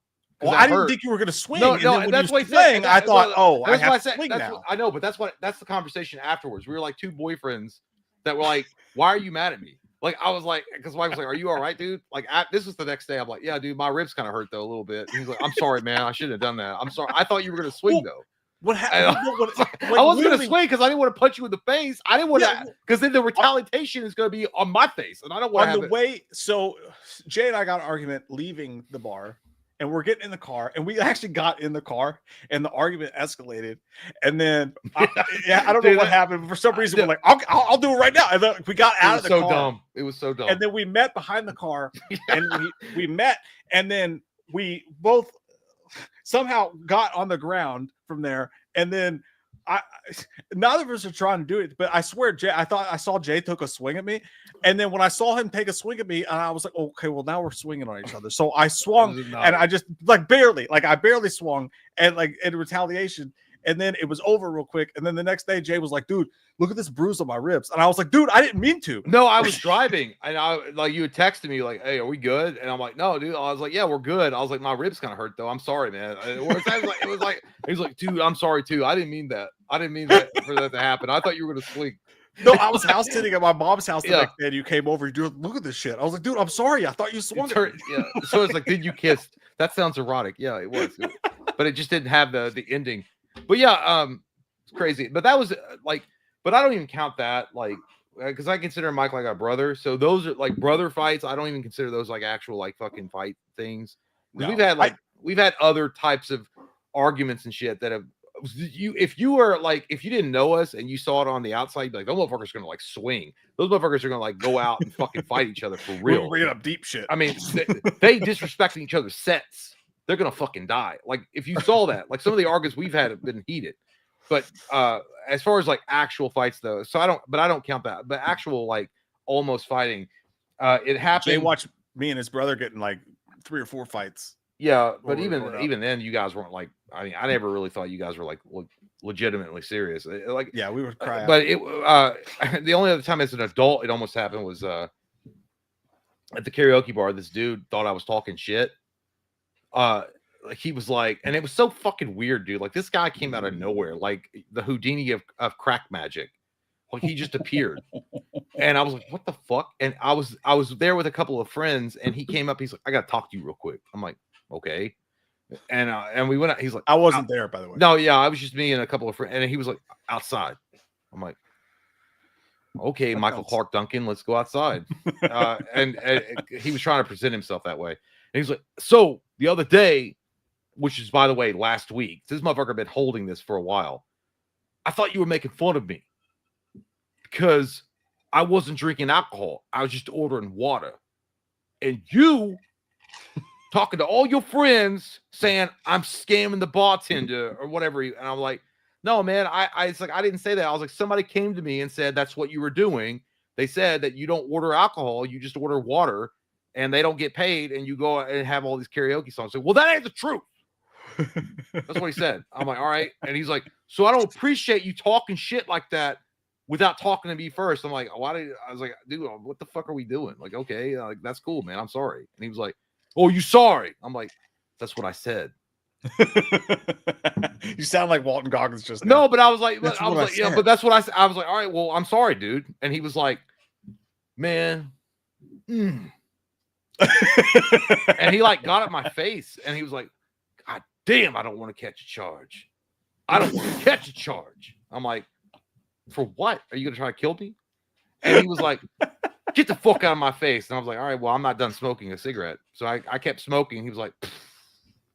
And then he walked off after he did the pfft. And then that was it. And then I told the people that I was with, I was like, hey, we're going to leave. And they're like, why? What's going on? I was like, go out, fucking leave. The only time I got in a lot of almost ones, like in high school and whatever. I got many times. I got in a lot of like face to face. I was really good at crazy eyes though. Like nobody ever like if someone says I tried. they actually want it. The only reason they actually want to inflict bodily harm on someone else is because they've really wronged you in an awful way. Like when people say they're not scared, they don't want to fight. Like they really don't. Like, and man, I will say this, cutting in. I gotta go pee really quick, and I'll let you tell your story. But straight up, the facts are, when you see two grown men fighting, that's fucking scary, dude. That's why you want to avoid it. Two grown ass fucking men fighting, dude. Like somebody could go to jail for fucking murder. Like, I mean, I'm not saying that, like, obviously, like, guys throw down all the fucking time. Yeah, well, guys throw down a lot. I understand that happens, but dude, like, there's too many variables that can go wrong with two dudes that are really fucking pissed off, and there's alcohol involved, and they're trying to fucking fight each other. This isn't high school. These aren't like little boys. These are fucking grown ass men trying to fucking hurt one another. That's where it gets like dangerous and shit. Yeah, people, I mean, it's usually not worth it. People are usually fight over the dumbest shit. And, and that's why I respect the fuck out of you. Like, I'm gonna walk away from it because you don't want that shit in your life at all. No, not at all. Jay's legal advice. Yeah, just be careful. I'll be right back. All right. I think the only time, other than like friends, like I got in several fights with Jay's brother Cody because we've always been competitive growing up and we always throw. But like, used to long time ago. There was one time in Cincinnati where my wife and I were going through some things, and this is a long time ago, right? It was New Year's Eve, and I had a lot to drink, and we go to this random bar, and I order a drink, and the napkin was wet. So, and I was really bad off. Like I was not in a good place in my life. And I took the napkin, I just threw it on the floor. And I see the guy next to me, look at the guy next to him and go, you're just going to let him do that? Because I guess the napkin hit his leg or whatever. And I was like, what the fuck's going on here? And then the guy like squared up to me, and I was just like, whatever, dude. And I literally, even in my worst state, tried to ignore it because I don't like to do that stuff. But the guy saw that I came in with Katie, and it was dumb young stuff that we were going through. But New Year's Eve, 20 drinks deep, this guy goes over to my wife and puts his hand out, and knowing that I came in with her, and introduces himself to her and is like trying to hit on her in front of me because I threw a towel down on the floor or whatever. And this guy's with like 6 people. There's a big group of them. I'm by myself. And then there's a booth that they go over to. And I went over to Katie and I said, leave. I was like, what are you talking about? I was like, go. Because I know I'm about to get my ass whooped. And it's going to be embarrassing. And I don't want her to see it. So I was like, go outside. And we were in the middle of an argument. And I was like, just please go outside. I'll be out there in a minute. And she's pissed or whatever. So she goes out. And I go up to the guy. And I walk up to him and he's surrounded literally by his friends. And I'm like, hey man. And he's like, yeah. So, and I just punched him in the fucking face. And it wasn't a sucker punch because he was looking at me square in the face. He was in his booth and he stood up to me and was like, yeah. So, and I just punched him in the fucking face. And it was the funniest thing ever because when I hit him, his head hit the wall behind him. And it was like a double pump. And when I turned around, I knew I was about to get my ass kicked. And thank God this like 6'4" fucking black bouncer comes around. You're welcome. So, I did it. So, and I'm not, dude, the guy he was out. I know. I as far as I remember, he went down. He was done. But dude, I was gonna get my ass kicked. And this guy, dude, he put me right in his titties. He put my face in his titties. Is this when you got thrown out of that club? Yeah. Kenny's outside. The guy. Oh yeah, dude. Picks me up, hands, feet, and all. I'm just in the middle of this big black guy's titties, and he picks me up and just throws me in the fucking street. He's out there waiting, and I was like, yeah, I think I fucking broke my hand. I was thinking of that one time that you were telling me about. You got kicked out. I've never been kicked out, but apparently you got like a fucking doctor's degree in it. But you said that you were like, hey, I forgot my sandals, and then like it like came from the darkness and smacked you in the face, like the guy like just threw it. I was like, I wasn't there for that one, but that sounds fucking hilarious, dude. That time was not my that time was really not my fucking fault though, because I was with Heather, Jay's cousin, and you know, she was really into the bar scene and stuff like that, and she was, you know, she probably knew all these people, and I went in there and I was that guy was testing you though. No, yeah, that dude. And to be fair, at this point in my life, I was very domesticated. I was like 25 pounds overweight. I was wearing ugly boat shoes. Like I was not in my I was not doing well. So I was just like, you know, I had no business being in this bar anyways. And I'm like, you ready to leave? And she's like, yeah. So I was like, okay, so we'll leave. So we go up and we're in this fucking college bar, a place I never would have fucking been if it weren't for Heather wanting to go there. I would have never fucking been there. And we go up to the bar just to pay our tabs, and this fucking Ezra Miller looking douchebag comes up to me, more like Austin Butler type of looking dude comes up to me. And I guess I don't know if him and Heather had a thing or something. She said she was friends with him. I don't know. That was after. Yes, they were friends, but like I don't know if he thought I was like following her or something. I don't know. We came there together. I was like, "You ready to go?" You know, we went there as Heather. We went there as friends. We were just hanging out, and he bumps me in the bar and goes, "Are you with her?" And I was like, "What do you? What do you mean?" It's not a Saved by the Bell episode. Are you with her? Thousands of like hundreds of people around. Everyone's arm to arm, and this dude just bumps me in the bar. He's like, "Are you with her?" And I was like, "What?" First off, don't fucking touch me. Like, you know what I mean? Because I was like, don't touch me. And he was like, are you with her? And I was like, get your fucking hands off me. And then the next thing I knew, he like put his hand on me again. And I was like, it was really corny and like really super fucking corny, like what I said next. But I like got up in his face and I was like, if you want me to be this person, I'll be this fucking person. Like I will knock you out. And I started like screaming in his face because I was like, I don't even know who you are. And then the next, immediately, dude, a bouncer just shows up, thinks I'm the problem, picks me up, throws me outside, and I lost a fucking shoe. I had these fucking stupid, ugly boat shoes on. I lost a shoe, and I'm standing outside. He throws me out, and I'm like, yeah, dude. In mid sentence, dude, I go, hey man, my shoe's inside, and then someone inside threw my fucking shoe. And my shoe comes flying out of the audience, out of the crowd, and hits me right in the fucking face. You know what? Like, you know why that makes me laugh, dude? Because it reminds me of that scene from Half Baked when he was like, fuck you, you're cool, and fuck you, I'm out. And he throws the hamburger and it hits that guy's face. He goes, oh. Like, that's why I think it's so funny. It's like a fucking shoe flew from the darkness of the club and smacked you in the face. You're like, oh. Dude, it was that embarrassing. And like I wasn't like dressed for like a cool nightclub or whatever. I was wearing I worked at the Ryder as a logistics manager at the time. I had my fucking work clothes on. Like I didn't care about all that shit. Yeah, but my shoe falls off. And dude, I literally was talking about it. So I was like, can I at least get my shoe? And by the time shoe came out of my house, dude, out of my mouth, this fucking shoe goes right in my face. The fact that he hit you in the face is perfect. And you're like, who throws a shoe? Honestly, I was like, he threw a shoe at me. Oh man, yeah, dude. Well, and then Heather, dude, the worst part was Heather didn't even back me up. I know you were like walking alone, like you were like Streets of Philadelphia, Bruce Springsteen. So Streets of Philadelphia, walking alone.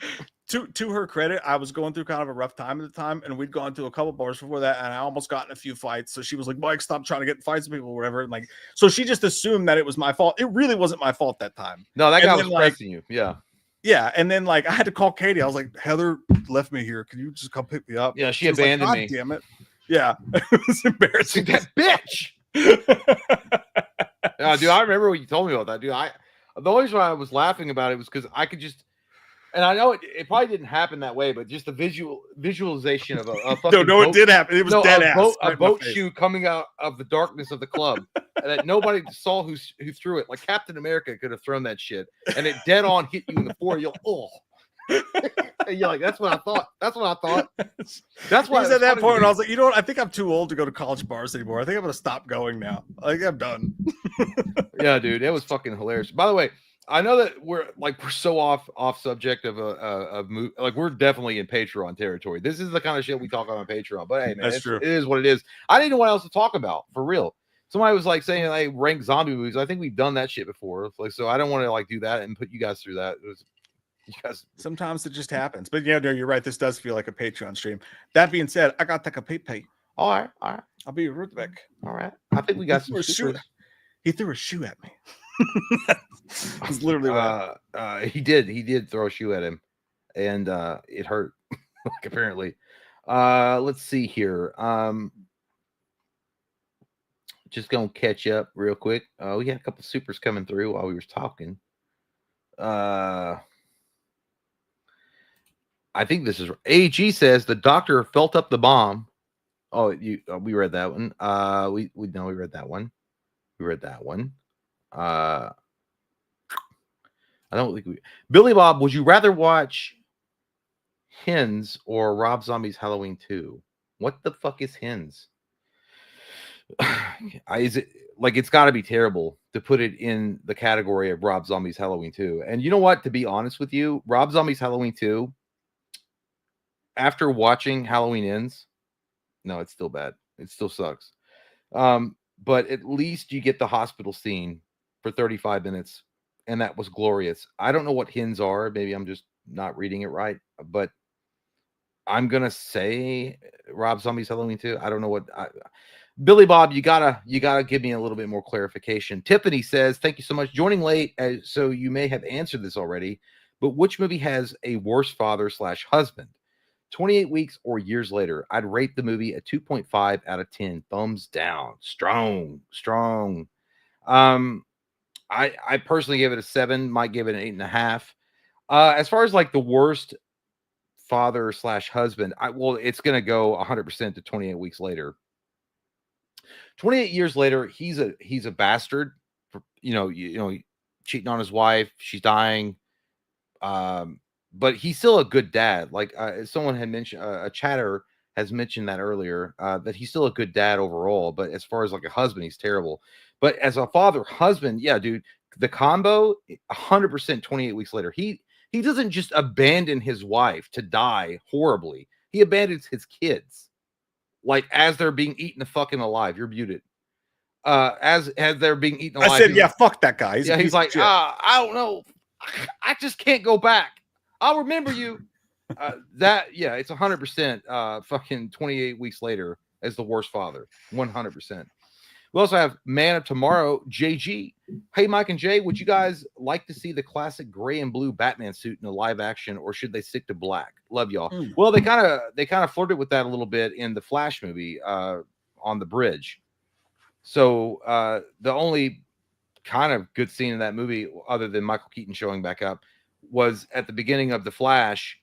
You do see Ben Affleck's Batman in at least somewhat of a gray and blue outfit. Yeah, it's one of those movies like you blink and you miss it, but it was still cool. Would I like to see an entire movie with him in gray and blue? I mean, done right, it would be cool. I think that if you did The Long Halloween, you have to go that way, right? If they ever adapt the Long Halloween graphic novel and made it into a movie, you have to go that way.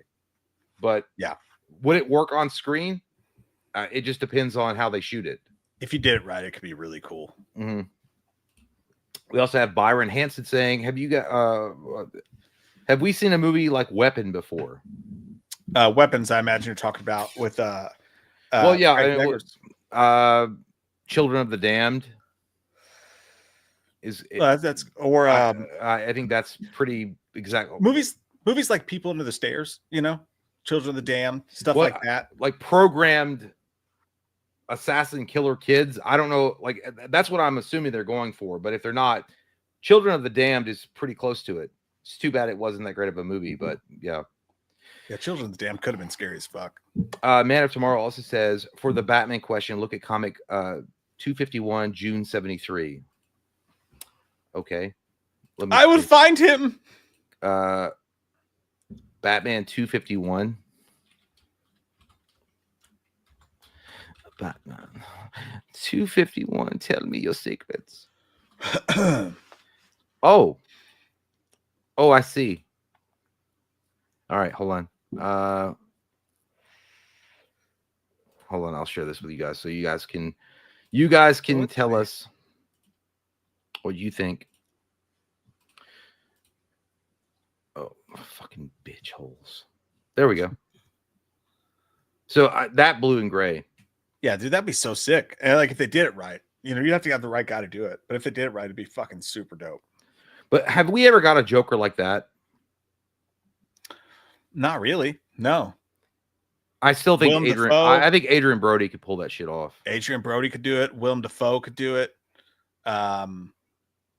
Austin Butler could probably do it. Well, here's the thing: the blue and gray is not like it's not a terrible look. I just think that a lot of people would be there. They'd be kind of like, "What the fuck is this?" Like if you all of a sudden showed up with a blue and gray suit in Batman, they'd be like Adam West. They'd be like, "What the? Are we going joking?" Yeah, you still have to make it look really cool. Yeah, you know, like that'd be the hard part.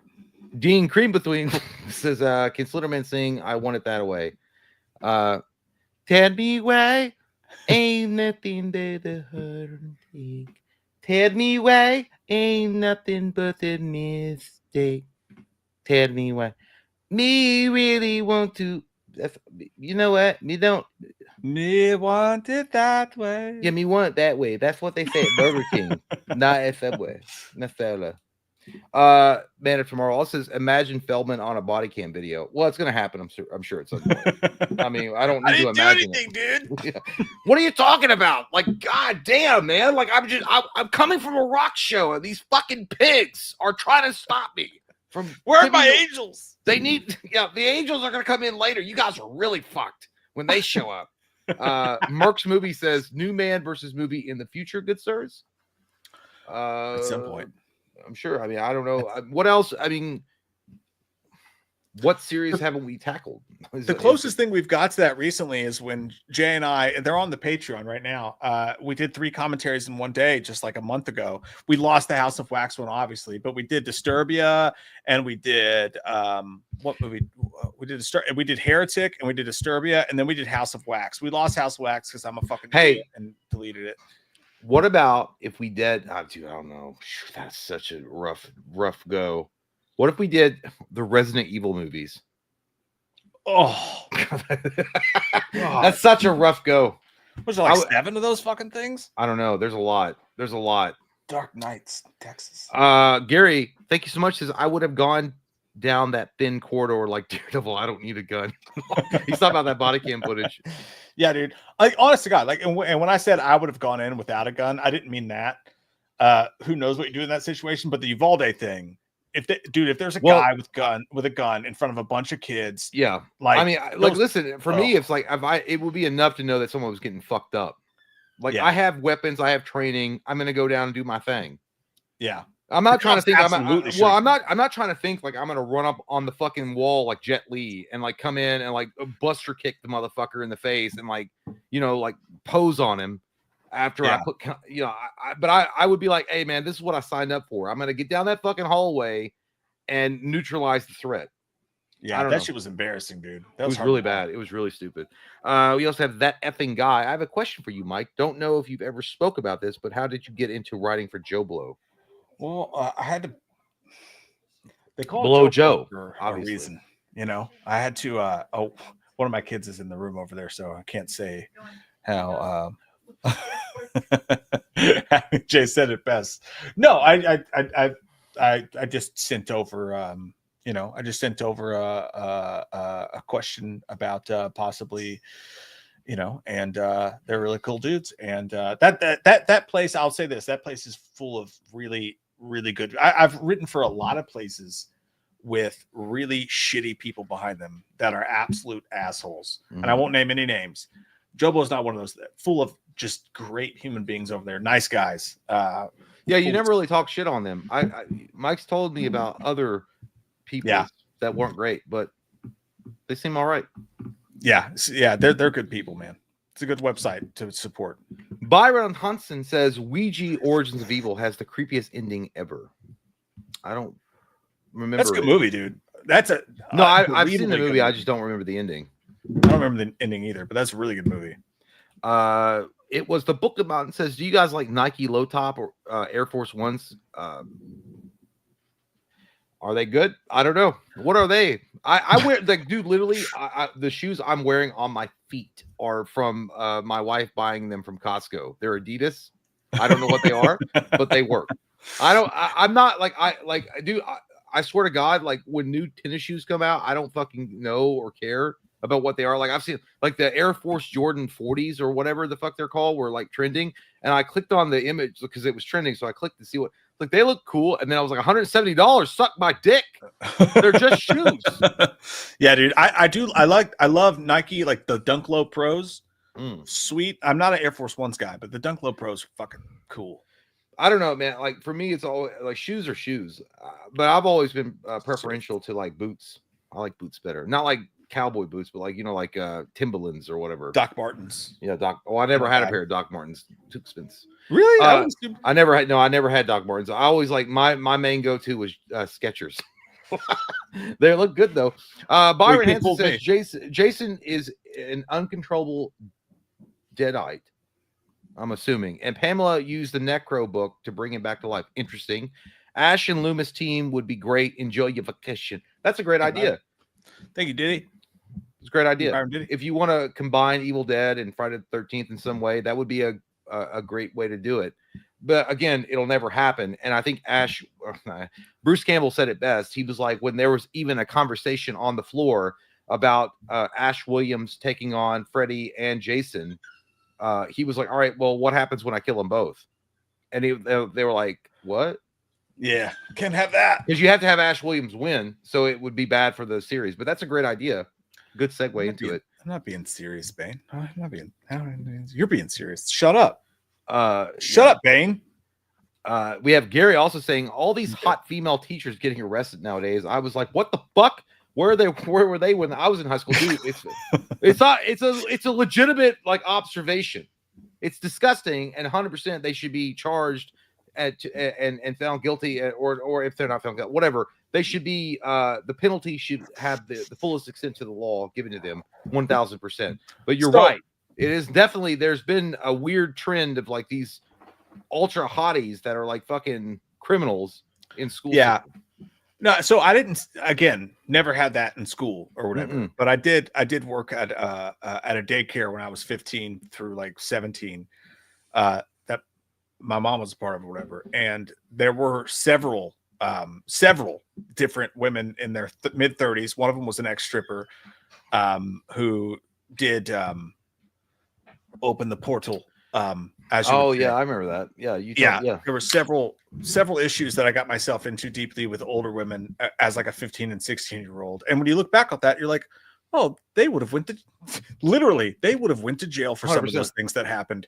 And that's weird to think about now, but like, yeah, no, it's is it different when you're a guy? I don't know. It depends. Like, well, you're not. It depends is. On the guy. I mean, well, on the situation. Truthfully, it is, and I know that's not a popular take, and of course they're being like abused. A teacher should not be doing that shit at all, right? But it is different. Coworker. It is different with how I don't know. I'll tell you this: the weirdest one that I ever had, dude, was remind me to tell you the story later because I can't right now. Okay. Take it or leave it. Says, fellas, friendly reminder, watch this. All right. Okay. Jay, that's on your Patreon. I've got 1114 for JT Owsley and now Dusore. Better not fucking suck, dude. Because I'm gonna Dusore your butt if it does. What? Austin, hey, dude, thank you so much. First fight I was in, I was like 6 coming out of church, and my cousin wanted to play Power Rangers. I said, okay, I'm the green. And he asked if I was a tough one. I said, yeah. And he asked me again. So I rocked his jaw. He was out. Now that, what? Shit. You know what? Austin, don't play. Hey, Austin, you're Tommy Oliver. Because Tommy wouldn't take that shit from Jason. Jason's like, you tough? I'm like, yeah, I'm going to lead this fucking team. I got a flute. And he's like, yeah, well, I got a sword. How badass are you? And then you just jack his jaw. I'm like, I just took your job and I took Kimberly. How you like that shit? Real quick. Buddy, Power Rangers were the source of a lot of fights for kids in our age. You know, that was that shit. And like wrestling. Yeah. Like, oh yeah. Especially the DX NWO days, all that shit combined. Oh my God. Yeah. But dude, it's crazy. Serious like shit. you walk out of church and you'd be like, I got the blessings of the Lord. My hands are full of the Holy Spirit. And you dare talk to me. Okay, I can tell you the story now. So there was one teacher when I was like 16 working at a daycare who she was like 33 and she was an ex-stripper, And right about the time, so I was 17 because we were about to graduate, and one of the teachers let us use their house when they were on vacation for a party. But some of the other teachers were going to come, and then one of them leaned over and started to kiss me or whatever, right? Yeah. And the 33-year-old ex-stripper did, and it was pierced. You know what I mean? What? It was pierced, which I never noticed in my life. I don't. What are you saying? Purist? And then pierced. It was pierced. Oh, her. Oh, In I the- see. Yeah. Oh, I see. No, yeah. And then yeah, it was wild. And then the next morning, You might want to circumvent the story. Just get to it. yeah, next morning, immediately. You guys ever seen that movie To Die For? With Nicole Kidman. and Oh, I Mark remember Ruffalo? that story because yeah, dude, you almost got fucking killed. Yeah, dude. Next morning, Dumb. they're gone from the house. Yeah, dude. I get a phone call from her, and she's at like a NASCAR 500 race or some shit like that. And I could hear the Yeah. cars race, and she's crying, and she's like, "My husband." She was married. I apologize, Of course, to all men. yeah. That's a absolute egregious behavior. Didn't A stripper is not loyal. Perish the thought. She's like, he just beat me up in the bathroom with a 20-ounce plastic Coke bottle, threw it at me. And I'm like 17, hungover. And I was like, okay, what do you want me to do? What am I to do? Yeah, I'm sorry, I forgot my Superman cape in the laundry yesterday. It didn't even have anything to do with me. Like, he didn't know. It was just like this. And I'm like, okay. And then it was like, I feel like she wanted me to like go shoot him. She or something. did. I was like, That's I don't. what she wanted. She wanted you to Yeah. like, dude. She was like grooming you to be like her little follower for the rest of your life. That's what she Yeah. wanted. She got fired though because I think my mom found It's out. crazy. Yeah, I think she got fired because my mom found out about it. I don't know. Yeah. I don't know what Well, happened. that's a There was W, all mom. W. I mean, maybe it should have been like, maybe it should have been reported to the police, but But no one ever spoke to me Yeah. about it. Like, no one was ever like, "Hey," it was just like she was gone like a week later, and I think it's because they found out something. I didn't. yeah, say it's like you like, what are you gonna tell it? She touched my peppy, Steve. Touched my peppy. Yeah, who knows? I mean, that probably messed with me a little bit, but I don't know. Could be. Shit Mr. happens. Mr. B271 says 28 years later is worse than The Strangers, Chapter 1. Can't go there with you, my friend. I can't go there. With Like, you you mean on like the that one. original Strangers? No. Chapter 1 is like the I- new I Chapter 1 can't remember it Strangers. then, yeah, So I can't. I think 28 years later is it's not all of that in a bag of potato chips, but it's not bad. What? He hit me. What? Yeah, it's like, I don't know what you're saying, dog. I had fun, you had fun. I ain't really about that extra long-term shit. Yeah, it's crazy. We have Cineroth. Have you guys watched Trailer Park Boys? I have never seen Just it. a bit. I've seen a little bit of it, and apparently it's our type of humor, but I've only seen like maybe one episode of it. Daniel Torres, Ken Griffey Jr. N64 or NFL Blitz N64. Dude. You know what? To be fair, 100%. I do know Ken Griffey Jr.'s N64. I like that. I actually did like that game more than Blitz. So for me, it wasn't Nintendo 64 Ken Griffey. It was Super Nintendo Ken Griffey. And dude, let me tell you, so many hours of my youth were spent playing that game. Because you could trade, and I had Barry Bonds, I had Javi Lopez, I had all these great players on my team, and you could play the whole season and it would keep your stats. And that was amazing for Super Nintendo. Like you play like an 86 or 183 game season, wherever, keep your stats. I would play that game nonstop, dude. I would load up my team and just fuck people up. And I would break all the records. I would throw perfect games. So many summer days of my youth were spent playing Ken Griffey Jr. on Super Nintendo. But Blitz was fun too. It was funner to play with your friends than just play at home, though. That was a co-op game, really. We also have Big Papa Musk, which apparently, according to some users, I look like now. Ken Feldman sing. Ken Feldman Who sing. said that? I No, I'm didn't see kidding. that. No, I know, but Ken Feldman sing "Hero" by Chad Kroger. Yeah, dude, I could sing that for you, but I didn't write it, so I don't do songs I didn't write. But it kind of go. What does it go like? I gotta remember. And they say that a hero could save us. Yeah, it goes like I'm that. not gonna get in there. How about next time you ask me about my McDonald's commercial? Maybe that's what you should do. You're a son of a bitch, Musk. I always use your Twitter because I'm afraid of what the Wolfpack might do to me if I don't use it. Yeah, and they say that I'm not even gonna sing it. Stupid, you're stupid. Don't you ever ask me a question like that again. Maybe next time you should really ask the star of the show what he wants to sing, not what you want him to sing. How about that? That's the actual Corey Feldman response. That really by the is way. dead on, dude. Dead on. Gary says, "What if the bat suit is that type of material where it's black but it looks blue when the light hits it on an angle?" No, I mean, dude, I'm not saying like 100%. I think that a blue and gray suit would work. I think that it would depend 100%. You're right, the way they shoot it. But yeah, what I'm thinking is like the spandex blue and gray is not going to work. It's not going to work at all. Even though a lot of people want that Roger Moore type of Batman back, I swear to God, dude, there's subreddits dedicated to it. They think that to save Batman or like to get Batman on the right track, they want to bring back the Adam West jokey, on the nose Roger Moore type of Batman. I was like, that would be fucking terrible. If you put a TV show out right now, like an Adam West revival Batman show, you might bank on a couple of nostalgia points for a couple episodes, and then people were like, what the fuck is this? They'd get tired of it. So, but no, I agree. I think that if you do a black and gray or a blue and gray suit, it would work. It just has to, it really depends on the way they design the suit and the way they shoot the suit. 100%. Tim McChicken, RFK Jr. and Feldman sing Like a Prayer.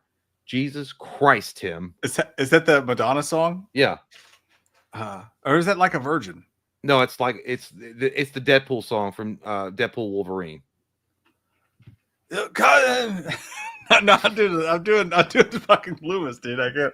I'm trying to think of how that song Life sounds. is a mystery. Yeah. Okay, now I got you. Is it? Life is a mystery. When you call my name, I will say out loud, I call my. There's too much Loomis in it. I can't. It's stuck in my brain. Oh, just like a prayer. Your voice can take me there. Life a mystery. Yeah. My guitar's out of tune, you asshole. I told you to tune it before the show. Let me do the like a virgin, like I am. By the way, somebody mentioned earlier, I think in the last stream, they were like, hey, you all keep poking the bear. Listen, Corey Feldman is a public figure. I don't know. I'm not saying anything. I'm not telling tales outside of skew about him. So fuck you if you think that he's going to come after us legally. That's dumb as shit. And if he does, I was like, well, hey, come on the show and talk to us. That's great. Good luck coming after my millions of pennies. I have them like Scrooge McDuck in my safe built below my apartment. Were you going to do the Madonna Virgin? That sounds good. Are you gonna do Madonna's Virgin? No, I mean the song. Shit. Hush. That's the best I got. Well, Mana Tomorrow says, I only trust you guys for Halloween news, but I've seen some headlines about the Halloween TV series being in a bad spot. Have you all seen that? I think Mike mentioned it last stream. Yeah, I think it's bullshit, dude. I think it's fine. I don't know. Listen, the rumors came from nothing. There was people just saying random shit. Miramax bought it, and then Miramax had some shuffling around at the top, and people just connected two dots. If they pay that much money for it, they're probably going to figure it out. Whether they sell it to someone else or they do it themselves. It is concerning that they haven't mentioned it in their slate at all. But I'm willing to bet they're just waiting on Crystal Lake to see what it does. And if Crystal Lake does well, you'll probably get a Halloween TV series announcement immediately. If it doesn't do well, it'll probably end up being a movie. That's my guess. Dude, it's so blindingly stupid to me is the fact that no executive have tagged or targeted one franchise, one character that could revitalize the horror TV show Tales from the Crypt type of series, and that would be Pinhead. And do something like, I don't know, like Tales from the Box. It sounds sexual, but it's not. But like Pinhead has existed for hundreds and hundreds of years, right? Well, you'd imagine. Even though technically Pinhead was only created in the 40s, it doesn't matter. But the box itself has punished people multiple times. I think that if you were to tell a Tales from the Crypt type of story with Pinhead played by Doug Bradley every Saturday night, put it on HBO Max and do it in the Tales from the Crypt style, that would be fucking awesome. I know it's not Halloween. I know you're talking about Halloween. I'm just saying that is an easy way to do it. You know what I mean? I agree. Like, dude, I think you're right. I think that would fucking because rip. everybody wants to see Doug Bradley back in the makeup, and he's not going to do a movie. He's done with that. He doesn't want to do a full-on movie ever again. But you could get Doug Bradley back in the chair with some makeup prosthetics to do like a once or twice a week. Just say once a week, every Saturday night for a year. It would introduce a new story revolving around the box and someone that opened it, and Pinhead would talk about it. Yeah, dude. That would be I think that would rip. I think that'd be awesome. But as far as like how a TV show for Halloween, I think you're right. I think that they're going to wait on Friday the 13th to see if it does well. Nighttime says, in high school, I was called into this room with just me and one teacher who tests kids' knowledge. And she stood up and her entire thong was out. And from then on out, Nighttime knew that he was straight.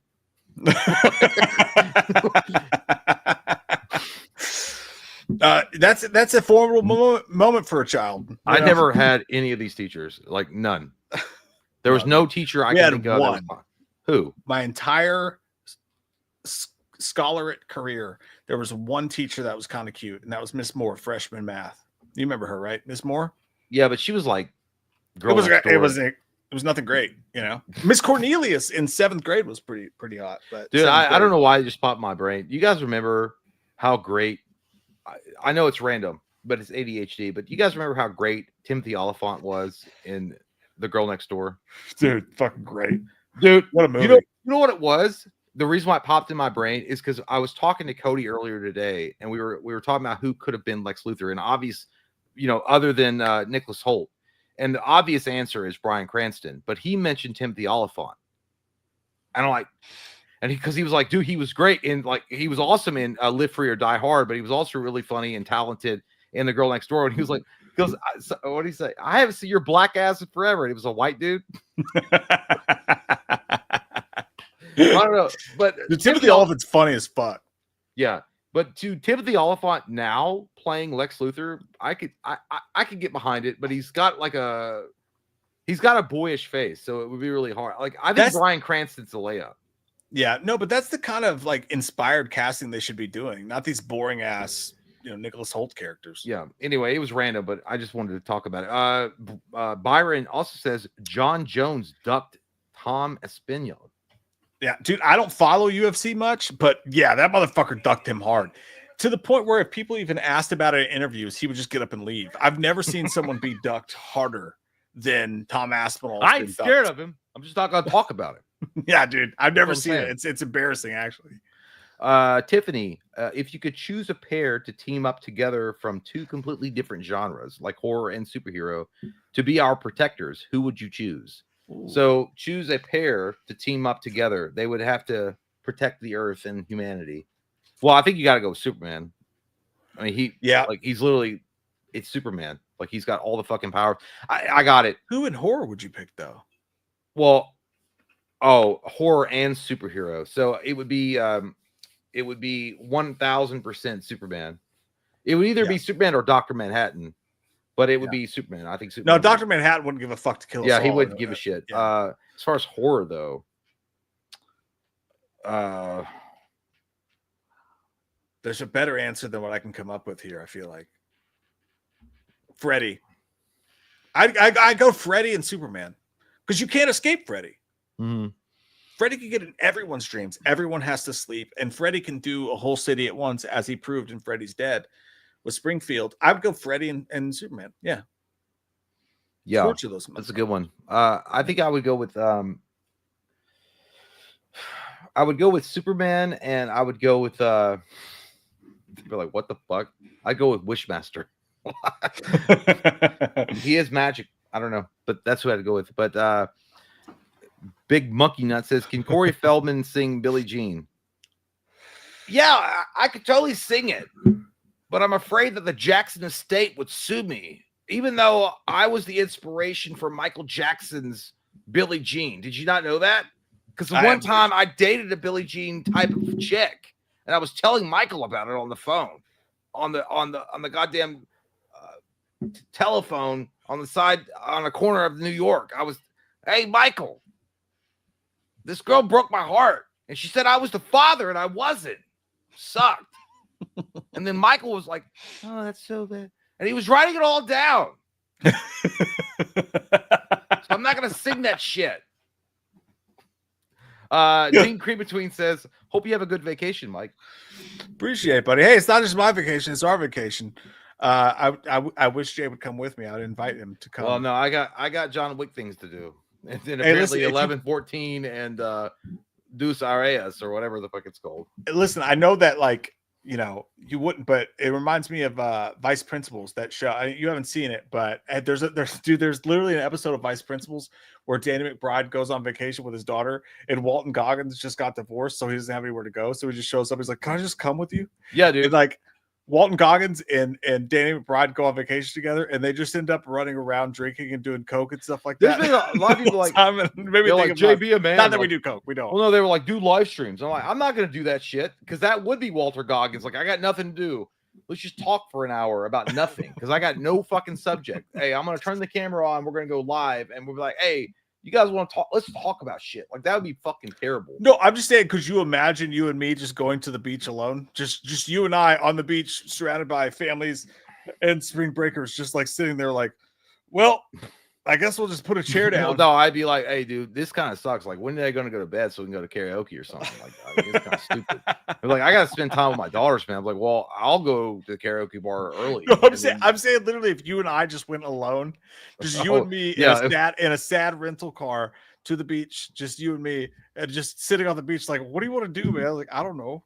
No, what we stream? we probably just wind up recreating the Lethal Weapon scenes. That's all it would be. Gary also, it'd be White Lotus season 4. Someone would die at the end. When you sang that Nickelback song a minute ago, it sent me back and made me realize I want Sony. Let Sam Raimi do a Spider-Man 4 that would hit so hard, dude. I would fucking love that. If Sam Raimi came back and got Tobey Maguire and completed his vision for Spider-Man 4, I would fucking love that. I really would. I actually would. That'd be cool. Really enjoy because the thing about Spider-Man 3, I know that now people really appreciate it for its kind of like nostalgia and like the kind of corniness that was beloved now. But when it came out, it sucked. When it came out, like, it was like really like they promised you like Venom, and you got Topher fucking Grace from that 70s show. It was really bad CGI. And the problem with that was that, dude, you can see it. Sam Raimi had a vision with Sandman that was such a relatable character. Like, you totally got what he was doing it for. His daughter was dying. He was out there stealing money to support his daughter, and that would create a conundrum for Spider-Man morally. But the studio was like, no, we got to have Venom. We got to add Green Goblin. And that's the problem with that fucking movie is the fact that Sam Raimi was forced to put that character in that he didn't want. But yeah, dude, I would love to see a Spider-Man 4. If I could see a Spider-Man 4 with Tobey Maguire and Sam Raimi without studio interference, that would be amazing. Yeah, dude, I would love that. Mm-hmm. Chris Sampson says, Samsonite. Hey, dudes, hope you guys have a great 4th. You too, Sam. There should be a Frog Brothers Tales from the Crypt show. I'm sorry. There should be a Frog Brothers Tales from the Crypt type show with Jake Busey and Feldman sitting up their adventures with better actors acting it out. That would be awesome, actually. That would be awesome. Except for at the end, Corey Feldman be like, you know, I could have done a lot better, but I'm just really focused on my musical career. Hey, Gary, why don't you like introduce the next segment? He's like,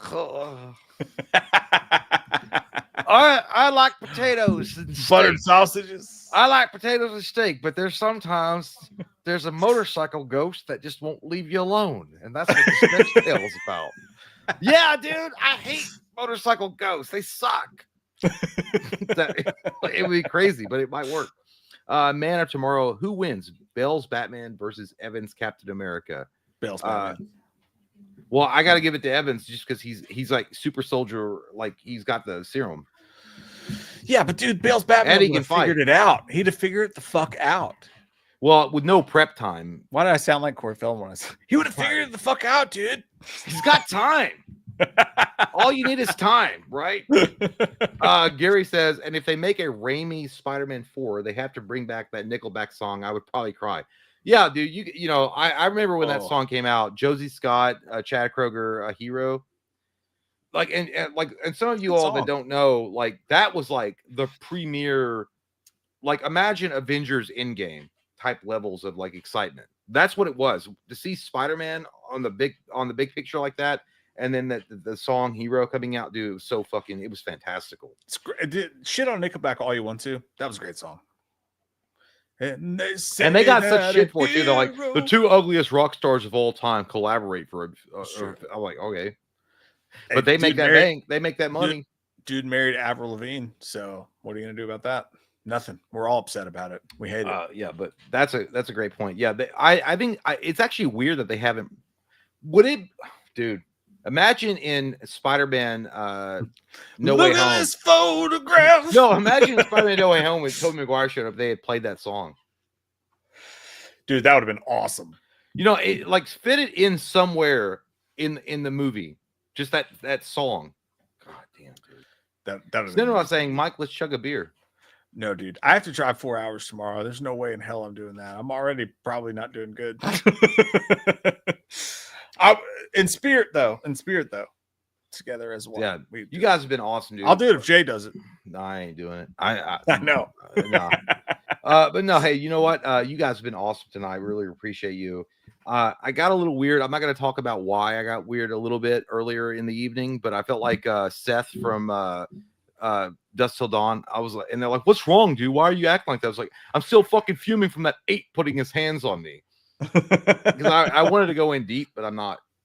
No, there was a cut in the chat that we didn't catch till too late. But yeah, dude, that happened.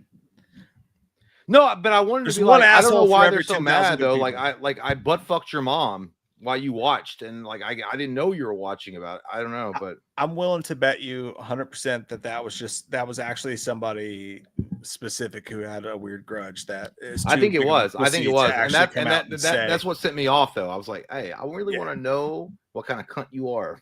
I want to pull you up, but I didn't. Hey, giant badge. At the end of the day, we had a good time. I had a good time. Yeah, man. And again, like, so this might be the last stream for maybe a week and a half or so or whatever. But I know that we're both gonna miss the fuck out of you guys while we're not doing this and while we're gone. And when we come back, it's gonna be an especial Mexican restaurant. Especial. I said especial before. I meant to do it backwards, but I can't wait to do it again. That's what I'm saying. Yeah, it's like the Batman Forever soundtrack. Always good. 100%. Hey, we appreciate you guys so fucking much. Yeah, love you guys.